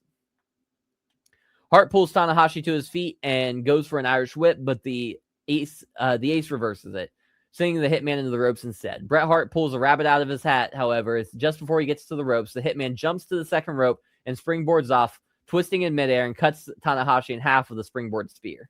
Hart keeps hold of the waist of the King of Combat, dragging him from the canvas and smashing him skull and neck first into the canvas with a nasty deadlift bridging German suplex. The referee counts the pin, 1, 2, but just before that hand counts the 3, the Ace kicks out. The color drains from Hart's face as he cannot believe the King of Combat kicked out. Tanahashi is writhing on the mat, holding the back of his neck as Bret Hart looks defeated, staring off into the distance. Finally, the confusion and exhaustion wash away from the Hitman's face, and it is replaced by rage and determination as Hart slowly turns his head to look down at Tanahashi. Hart stands up and... Damn, I lost my place again. Hart stands up and starts stomping at the head and neck of the Ace. Hart pulls Tanahashi up to his feet, but Tanahashi unloads on Hart with a barrage of strikes. Tanahashi throws a mix of chops, forearms, and elbows, completely stunning Hart. Tanahashi finishes his flurry with a leaping enziguri, sending Hart to the canvas. The Ace pulls the Hitman to his feet and immediately hits him with a Darumashiki German suplex, which is a bridging straitjacket German. The Ace holds the bridge as the referee counts for the victory. But just as Tanahashi did the impossible just moments earlier in the match, now it's Hart's turn as he kicks out. Kicks out milliseconds before the referee counts 3. Tanahashi smiles and chuckles to himself at the perseverance of Bret Hart. Tanahashi gets to his feet and sizes Hart up. Hart pushes himself to a 4-point base and the Ace pounces. Tanahashi pulls Hart into a tombstone pile driver position, then he steps over the right arm. Hart tries to fight it, flailing the left hand, but the King of Combat gets his left foot over Hart's arm. Tanahashi nails Hart with a Styles Clash dead center in the ring. Tanahashi rolls Hart over for the pin, but Bret kicks out at 1. Tanahashi again smiles at the defiance and tenacity of the Hitman, but shakes his head in disbelief. Tanahashi rolls over towards the ropes and slips under the bottom rope into the apron. Tanahashi pulls himself up to his feet and heads towards the corner. It looks like Tanahashi is going for his signature frog splash to stick the knife in the chest of Bret Hart. But just as he puts his foot on the middle rope, Hart blasts him with a stiff forearm, knocking Tanahashi loopy. Hart looks hooks the head and arm of Tanahashi and pushes him from the apron into the air for a vertical suplex position. Hart stumbles back a few steps and delivers a suplex in the middle of the ring. Bret Hart gets up and limps over to the corner, climbing to the middle rope, diving down with a pointed elbow drop on Tanahashi. Hart pulls Tanahashi to his feet and goes for another vertical suplex. Hart tries to pull Tanahashi up, but his knees start to buckle. Hart tries again, but this time his knees give out. Tanahashi reacts quickly, hooking the knee of Hart and pulling him into the air, slamming him into the canvas with a fisherman driver. Tanahashi hooks the leg, but again, just before the 3, Hart kicks out. Tanahashi doesn't smile this time as the disappointment and annoyance fills his face. Tanahashi grabs hold of Hart's head, but Hart cracks him with a hook to the ribs. Hart stands up and fires off 3 big right hands to the skull of Tanahashi, followed by a stiff boot to the gut. Hart immediately pulls Tanahashi in, lifts him by the waist, and spikes him headfirst off the canvas with a pile driver. Bret Hart immediately mounts Tanahashi and blasts him with several big right hands, busting the ace open. Hart drags Tana to the other and shoves him onto the top turnbuckle. Hart climbs up after him, cracking him with a couple more right hands. Hart hooks the arm and leg of Tanahashi, lifts him into the air, and connects with a superplex from the top rope. Hart crawls to the ropes and pulls himself up. Tanahashi is writhing on the mat, rolled over onto his stomach. Hart hits him with a leg drop to the lower back. Hart stands up and repeatedly stomps on the lower back of Tanahashi to the point the referee steps in and threatens to DQ Hart. Hart shrugs the referee off and goes for the finish. Bret Hart locks in the sharpshooter on the King of Combat. Tanahashi screams out as the Hitman targets his injured back. Bret wrenches on the sharpshooter, sitting as low in position as he could, trying to force the King of Combat to quit out of sheer pain. Hiroshi Tanahashi is the king for a reason. He's always adapting. The camera gets a close-up of Tanahashi as his pain turns to determination. Tanahashi grimaces as he pushes up to his palms and rolls forward just as Hart had done earlier. Hart stumbles backwards and jams his knee, clutching it as he hits the canvas. Tanahashi rolls over and pulls Hart up. Tanahashi puts Hart in the air and brings him down with a spike brainbuster. Tanahashi rolls under the bottom rope, scales the corner, then leaps to the air for a high fly flow, his signature frog splash. The ace hooks the legs. 1, 2, 3. Hiroshi Tanahashi is still the King of Combat. Hiroshi Tanahashi celebrates with the belt in the corner as confetti falls. Tanahashi gets off the turnbuckle and turns to see Bret Hart standing staring at him with disdain on his face. Tanahashi puts the belt on his shoulder, walks up to Bret Hart, and extends his right hand. Bret Hart stares at Tanahashi before looking down at Tanahashi's hand, scoffing at the ace's gesture. Bret Hart walks through the ace, shoulder checking him as he exits the ring. Tanahashi watches Hart leave and simply shakes his head in disappointment. And that's it.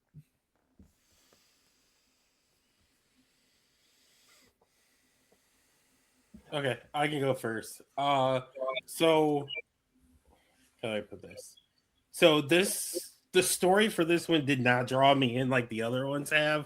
Like, it was pretty much just I'm better than you repeated over and over again. Like, I felt like the promos got very repetitive.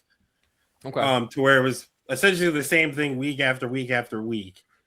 So like I said, I wasn't really drawn in by the story. The match itself is good. It was a little long. I feel like we could have cut some of the match. I'm gonna give it a 3.25. The right person won, by the way, but I'll take it. Thank you. Yeah, Damone said what I said, but nicer. I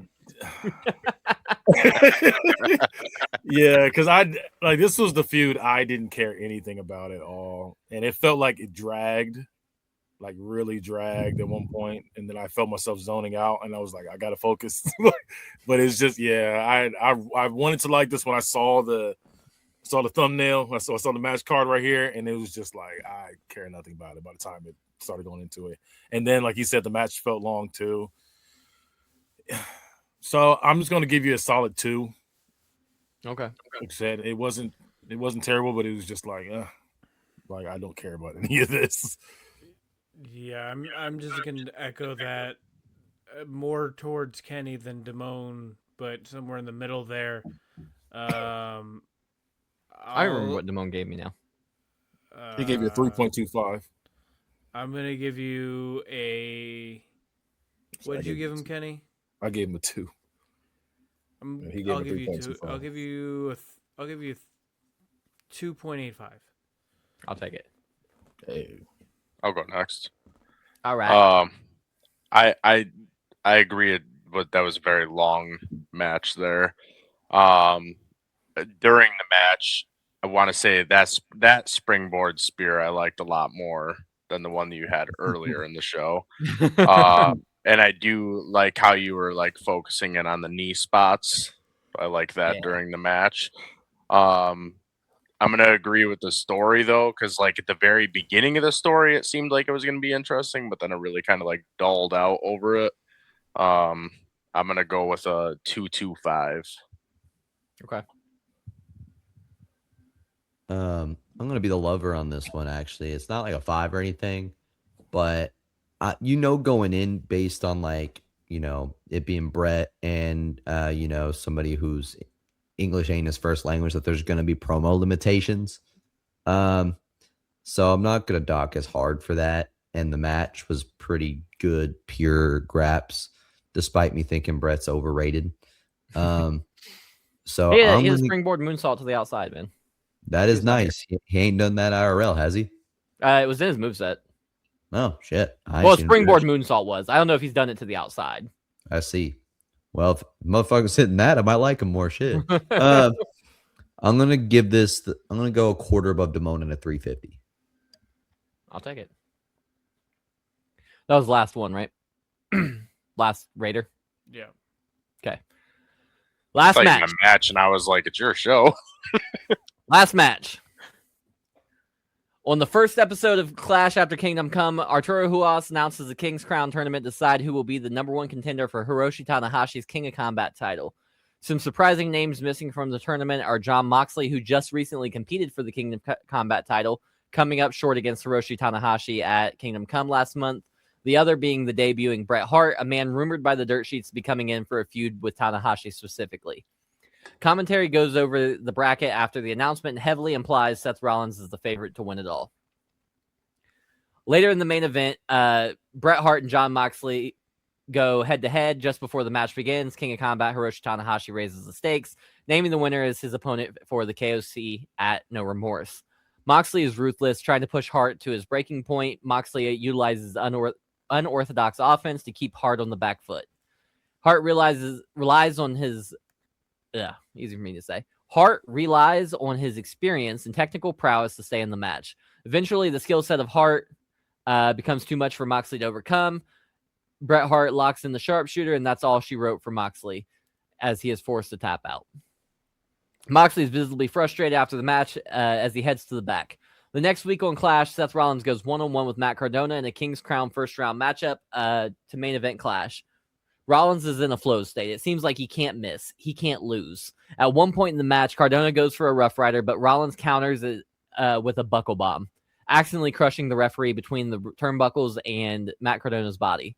Rollins capitalizes on the momentum, nailing Cardona with a pedigree in the center of the ring. Rollins goes for the stomp, and it connects. The match is his. He goes for the cover, hooking both legs. The crowd counts the 10, but there's no referee to count the pin. Seth gets up and starts looking for the referee. Seth shakes the referee on the canvas, trying to wake him up.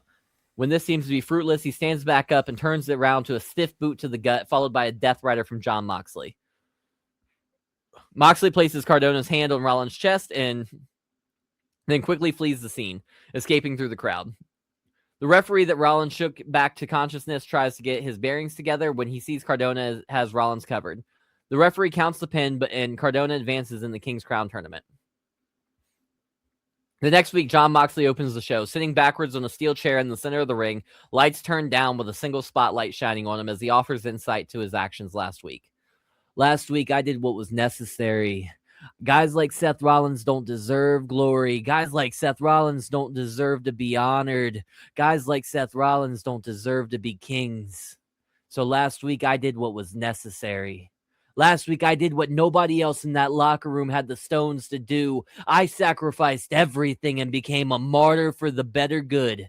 Because guys like Rollins don't get to be kings, while guys like me get pushed to the side time after time after time.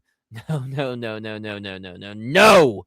I refuse to sit idly by while a snake slithers up the ladder and tries to use his false charm to reach an end. I refuse to stand on the side while we celebrate a traitor as some sort of hero. I refuse to allow a scumbag like Seth Rollins to be given any honors while my heart still beats.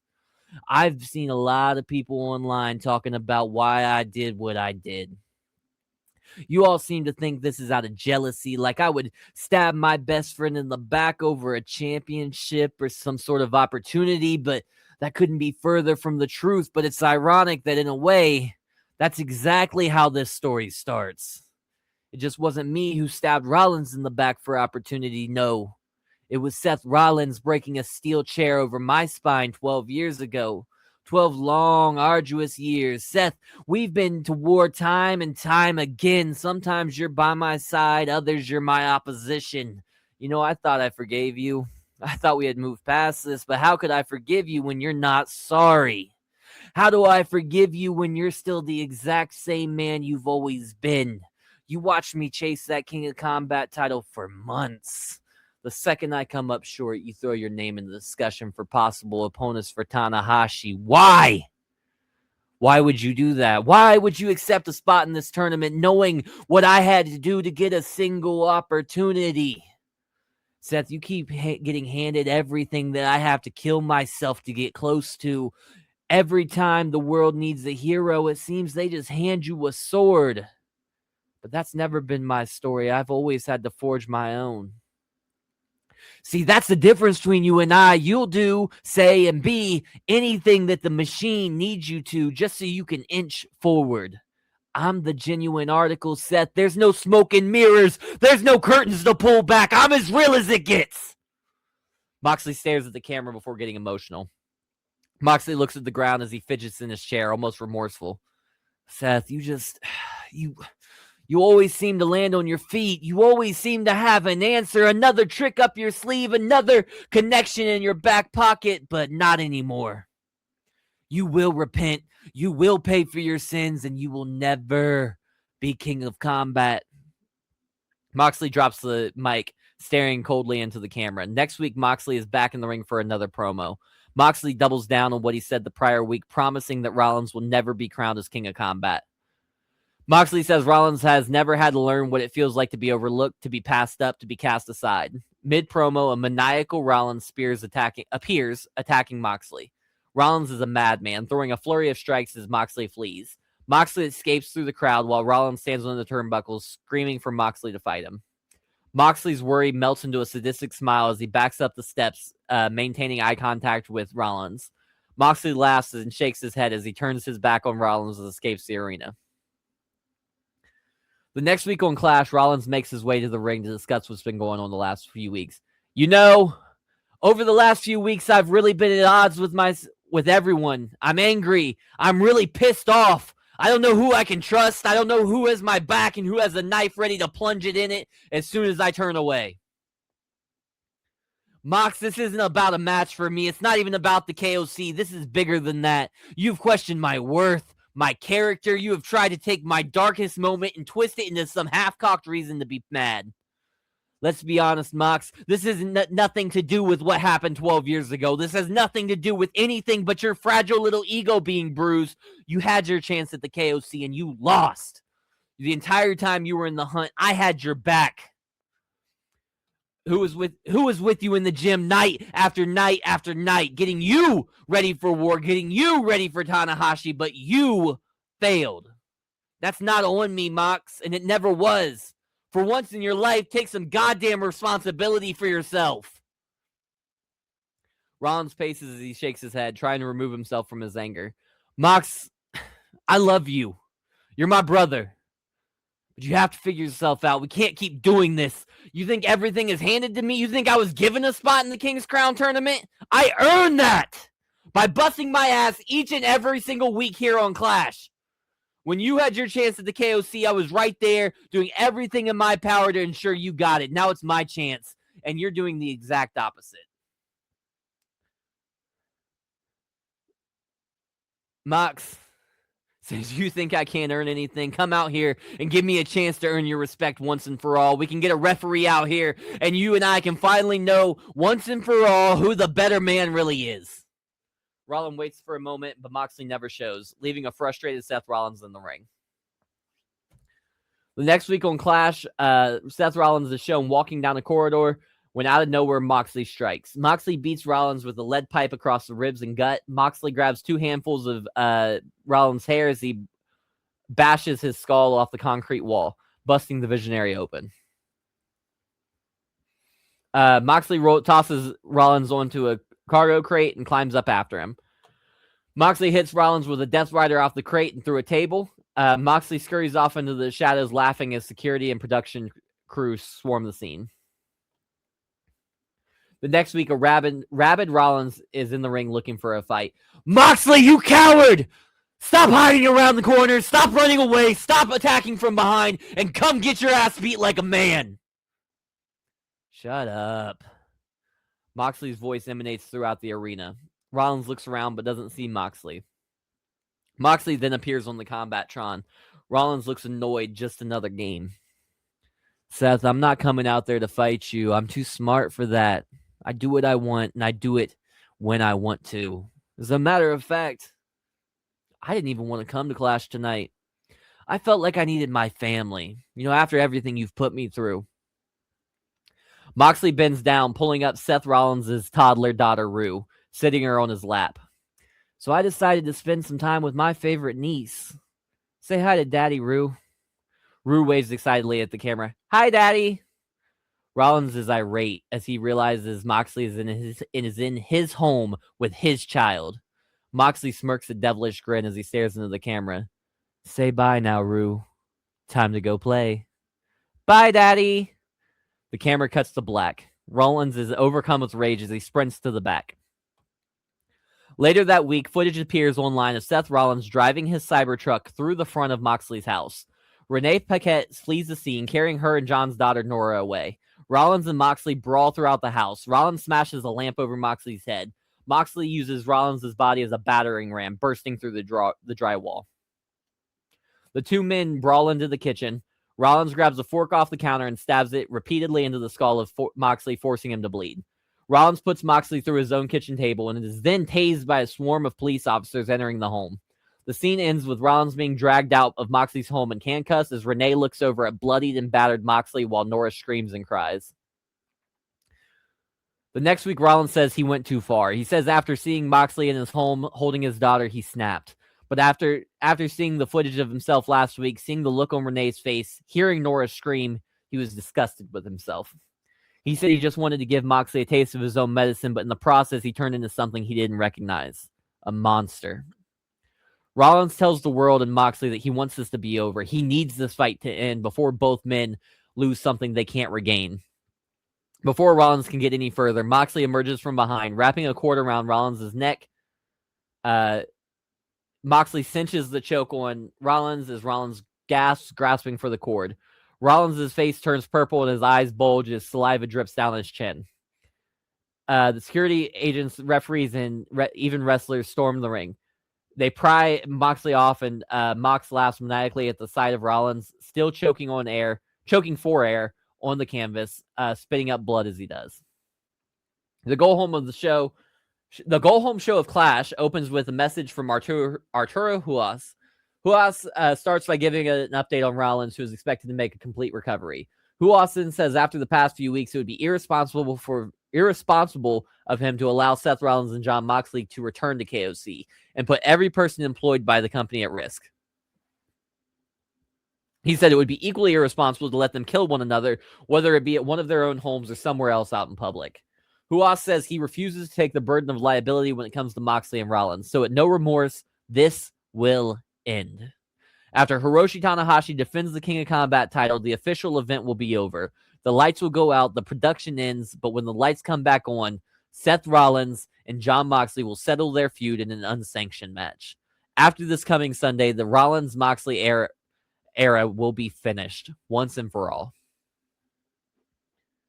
Now time for the match. The match opens up with both men scrapping.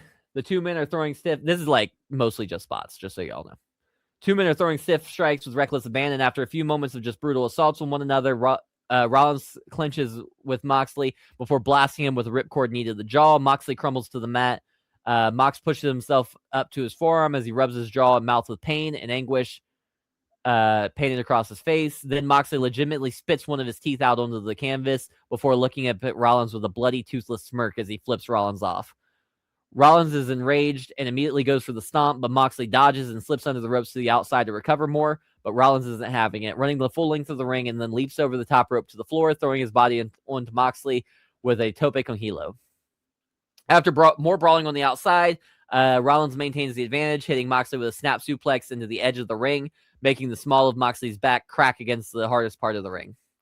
After some more brawling on the outside of the ring, Moxley gains the advantage, using Rollins' body as a battering ram, blasting through the barricade. Moxley continues his onslaught, stomping at Rollins before dragging him back to ringside. Moxley then hits Rollins with a money clip onto the steel steps. Eventually, Moxley gets back in the ring. Rollins is on his knees in the center of the ring while Moxley wraps his arm in barbed wire. Moxley sprints at Rollins, blasting him with a sliding lariat with the barbed wire wrapped arm. Moxley pulls the barbed wire off his arm and proceeds to wrap it around the throat of Seth Rollins. Moxley uses the barbed wire to lock in a bulldog choke, strangling and shredding the neck of Rollins simultaneously. Rollins eventually is able to fight his way free from the chokehold and begins to fight back against Moxley. Rollins leaps to the middle rope and blasts Moxley with a springboard clothesline. Rollins continues his flurry of attacks. Moxley is having a hard time catching his breath as Rollins leaves no room for recovery. Finally, Moxley catches Rollins and flings him into the corner, head over heels with a heel toss, slamming the lower back of Rollins into the top turnbuckle. Moxley maintains the momentum for a while before both men eventually end up at ringside again. Moxley kicks at the head of a fallen Rollins as he talks down to him. Moxley then clears the announce desk before sauntering over to Rollins with his fist out, mocking the Shield symbol of unity. Moxley asks why the nearly unconscious Rollins won't put his fist up, mockingly, before snapping and laying into him with brutal elbows to the skull. Moxley then pulls Rollins up and powerbombs him through the announce desk. A little later in the match, Rollins and Moxley now have brawled their way through the crowd and are now brawling on the concourse. Moxley tries to toss Rollins off the concourse, but Rollins skins the cat, barely hanging on. Moxley grabs a staple gun from a nearby supply box and staples the knuckles of Rollins. Rollins shouts out as he releases one hand and barely hangs on with the other. Moxley tries to staple the other hand, but that remains hanging on, but the staple gun jams. Moxley then bashes the staple gun over the knuckles of Rollins. Rollins, in a last-ditch effort, flips himself up and wraps his leg scissors around the head of Moxley. Rollins tries to flip Moxley over the concourse, but Moxley blocks him before tossing Rollins off of him and back onto the concourse.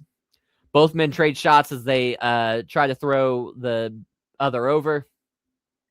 Eventually, they're both straddling on the guardrail as the concourse as they exchange big right hands. Both men wobbling after every big shot landed. Moxley finally gets the edge. A big right hand leaves Rollins slumped.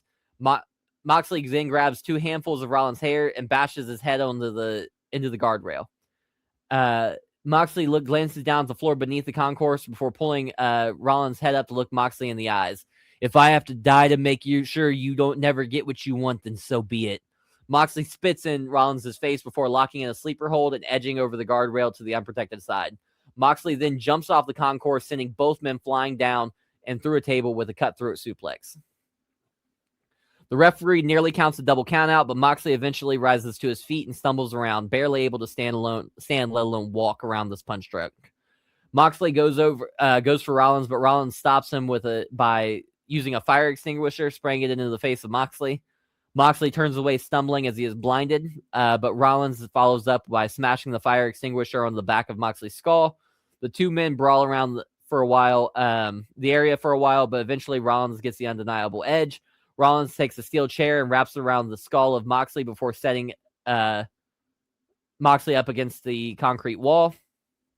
Rollins has an evil look in his eyes as he steps back and super kicks the steel chair wrapped around Moxley's head. Rollins drags Moxley over and drapes Moxley's body across the table and then slowly looks back up at the concourse. Rollins immediately rushes back up to the top of the concourse. He looks down at the unconscious Moxley with the killer intent in his eye. Rollins places a steel chair in the front of the guardrail before taking a few steps back and then sprinting towards the guardrail. Rollins steps onto the seat of the chair and then onto the top bar of the guardrail before hitting a backflip midair, crashing into Moxley with a running shooting star press off the concourse and through the table. Later in the match, both men eventually make their way back to the ring. Rollins has control of the match right now, and he's looking for the end. Rollins goes to the corner and removes all the 3 turnbuckle covers before pulling Moxley to his feet, lifting him onto Rollins' shoulders, and then throwing him spine first into the exposed turnbuckles of the buckle bomb. After Moxley survives the buckle bomb, Rollins goes under the ring and pulls out a satin bag. Rollins stares at the bag wide-eyed as he rolls back into the ring. Finally, Rollins pulls the drawstrings and opens the bag. Rollins turns the satin bag over and pours out hundreds of thumbtacks. Rollins drags Moxley over and nails him with a pedigree directly onto the thumbtacks. This is still not enough to put Moxley away, even after eventually later in the match, Moxley regains the momentum. While Rollins is down, Moxley takes a chain and wraps it around his own leg. Moxley squats in the corner, screaming for Rollins to rise. Rollins slowly pulls himself to a 4-point base. Rollins crawls over to the ropes, using them to pull himself to his feet. Rollins stumbles back, turns around, and drops to his knees. A weary and broken Rollins looks up at an evil and impassioned Moxley as Moxley's face is painted with a sadistic smile. Moxley runs at Rollins and blasts him with a regal knee with the chain-wrapped leg. Moxley goes for the pin, but lifts Rollins' arms after only a 1 count. Moxley goes under the ring and pulls out a barbed wire wrapped steel chair. Moxley tosses the chair on the canvas before pulling Rollins to his feet. Moxley lifts Rollins into the air before slamming him spine first into the barbed wire steel chair with a sidewalk slam. Moxley goes for the cover, but just before the 3, Rollins finds something within him to just barely get the shoulder up. Moxley is furious. Mad enough, it seems he is finally fully snapped. Moxley grabs a steel chair and starts unloading shot after shot after shot on Rollins' spine. After over 20 consecutive shots to Rollins' spine, the steel chair bends and breaks in half. Moxley tries for another pin, but again, Rollins has too much heart to give up. Rollins fights back, getting his shoulder up and breaking the pin count just before the 3. Moxley pulls Rollins up to his feet and goes for a Death Rider onto the barbed wire wrapped steel chair, but Rollins counters it with a Falcon Arrow, putting Moxley spine first onto the barbed wire wrapped steel chair. A little while later in the match, Rollins has Moxley sitting on the corner, facing out towards the crowd. Rollins pulls out 2 sets of handcuffs and then proceeds to cuff Moxley's hands to the top rope. Rollins then shoves Moxley's backwards and he hangs in a half tree of woe position, the handcuffs holding his body up like some sort of human shelf. Rollins climbs to the top rope and then jumps down with a double foot stomp to Moxley's chest, snapping the handcuff chain links in the process. After Moxley kicks out of the pin attempt, Rollins heads to the outside to find another weapon. Rollins checks under the ring. When he stands up, however, he is immediately hit with a barbed wire steel chair to the face as Moxley dives through the ropes with a suicide dive. Both men are brawling on the outside, but Rollins creates an opening. Rollins gets to the ring apron and then jumps to the middle rope before backflipping into the air and crashing onto Moxley with a springboard moonsault to the floor. A little while later, Moxley has gained the edge, dragging a lifeless Rollins over to the steel steps. Moxley then nails Rollins with a pile driver directly onto the steel steps. Eventually, both men end up on the top of the ramp on the stage. Rollins gets the upper hand and ends up putting Moxley on a table on the stage. Rollins then scales the Combat-Tron before leaping off and hitting Moxley with a Phoenix Splash off the 10-foot platform and through the table. Neither man is willing to lose, and they've now fought back to ringside. Moxley sets up a table and then lights it on fire. Moxley then takes hold of Rollins on the ring apron and hits him with a pile driver off the apron and through the burning table. Later in the match, Moxley rips the protective padding away from the floor, exposing the bare concrete. Moxley then drags Rollins back into the ring and forces him up to the top turnbuckle. Then Moxley goes for the ring apron and climbs the corner from the outside. Moxley hooks the arm and then hits Rollins with a superplex directly onto the exposed concrete. Takes a while for either man to move after this. Referees and medical personnel checking on them. Eventually, Moxley gets up. He stumbles over to where Rollins is lying, knocking the refs and doctors out of the way as he does so. Moxley grabs Rollins drags Rollins back into the ring and shoves him in. Then he looks under the ring and pulls out a cinder block, shoving it into the ring. Moxley gets in the ring and pulls Rollins to his feet. Moxley puts Rollins in position for the Death Rider right above the cinder block.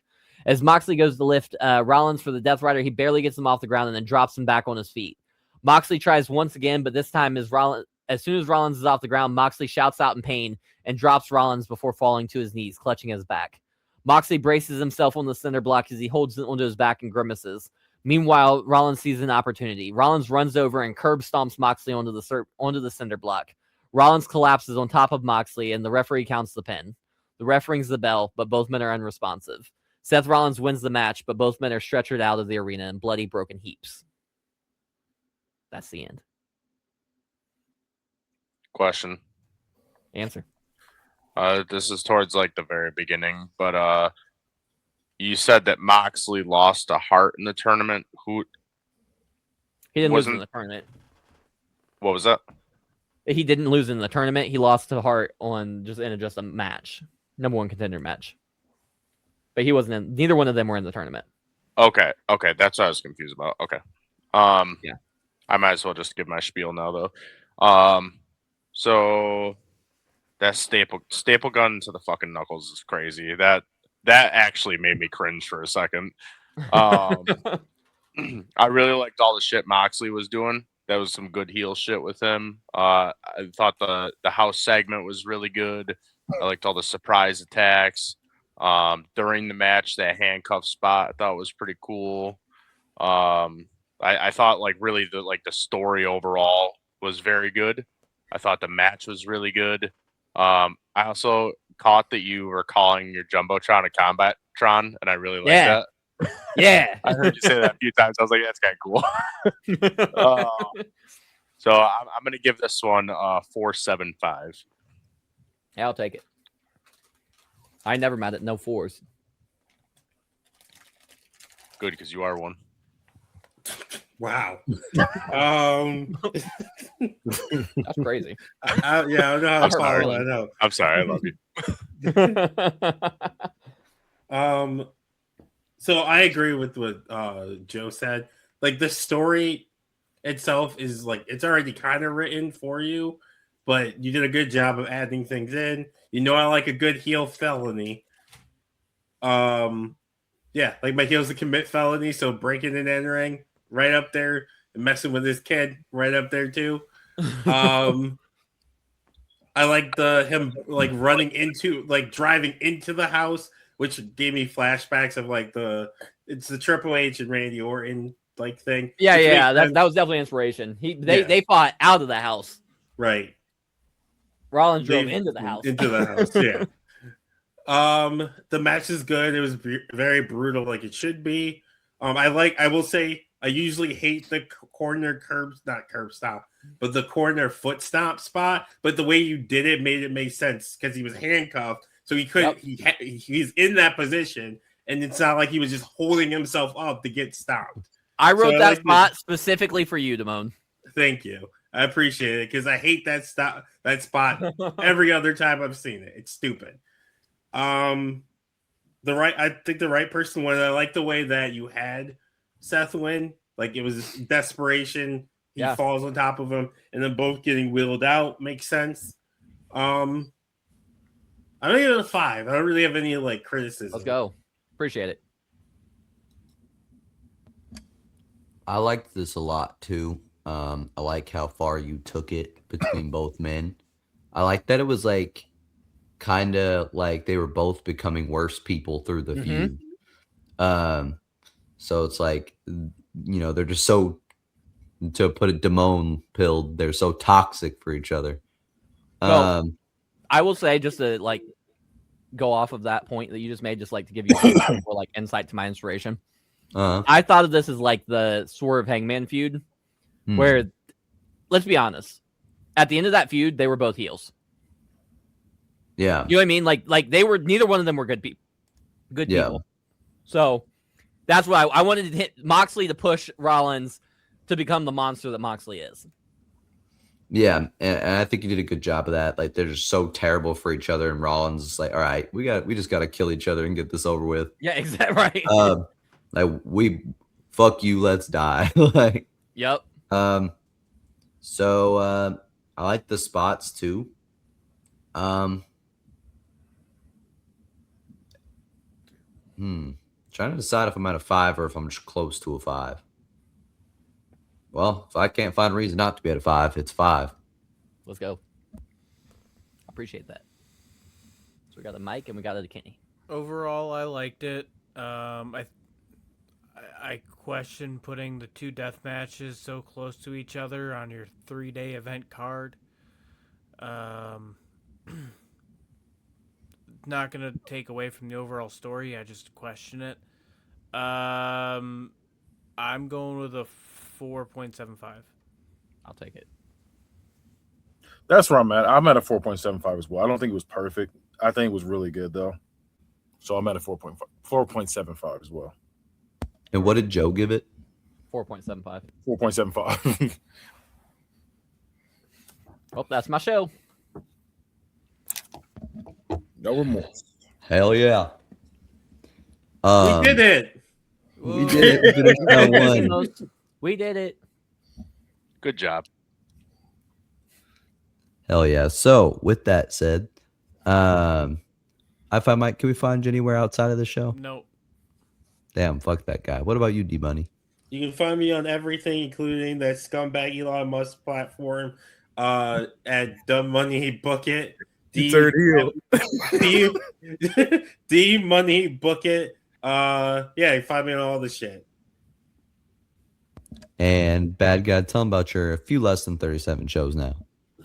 Catch me on all social medias at Bad Guy Spoken. Catch the Bad Guy Spoken podcast on YouTube, and you can also catch Hood Movie Review. Review all your favorite and not so favorite hood movies. That's all I got for you. And Travvy, what about you? You can follow me on all social media at I am Travvy T. That's at IAMTRAVVYT on TikTok, Twitter, Instagram, all of them. I'm not gonna list them all out. It's late. And MJoF, can we find you anywhere? Yeah, on Tubi after this. Hell yeah. And lastly, if you want to go buy a t-shirt or check out our other shows in more detail, go to T1, spell out the word 3media.com. You can get a shirt of just about anything or other merchandise products, as well as more details about our other current and future shows. And with that said, that's been an episode of Book It. See ya. Bye.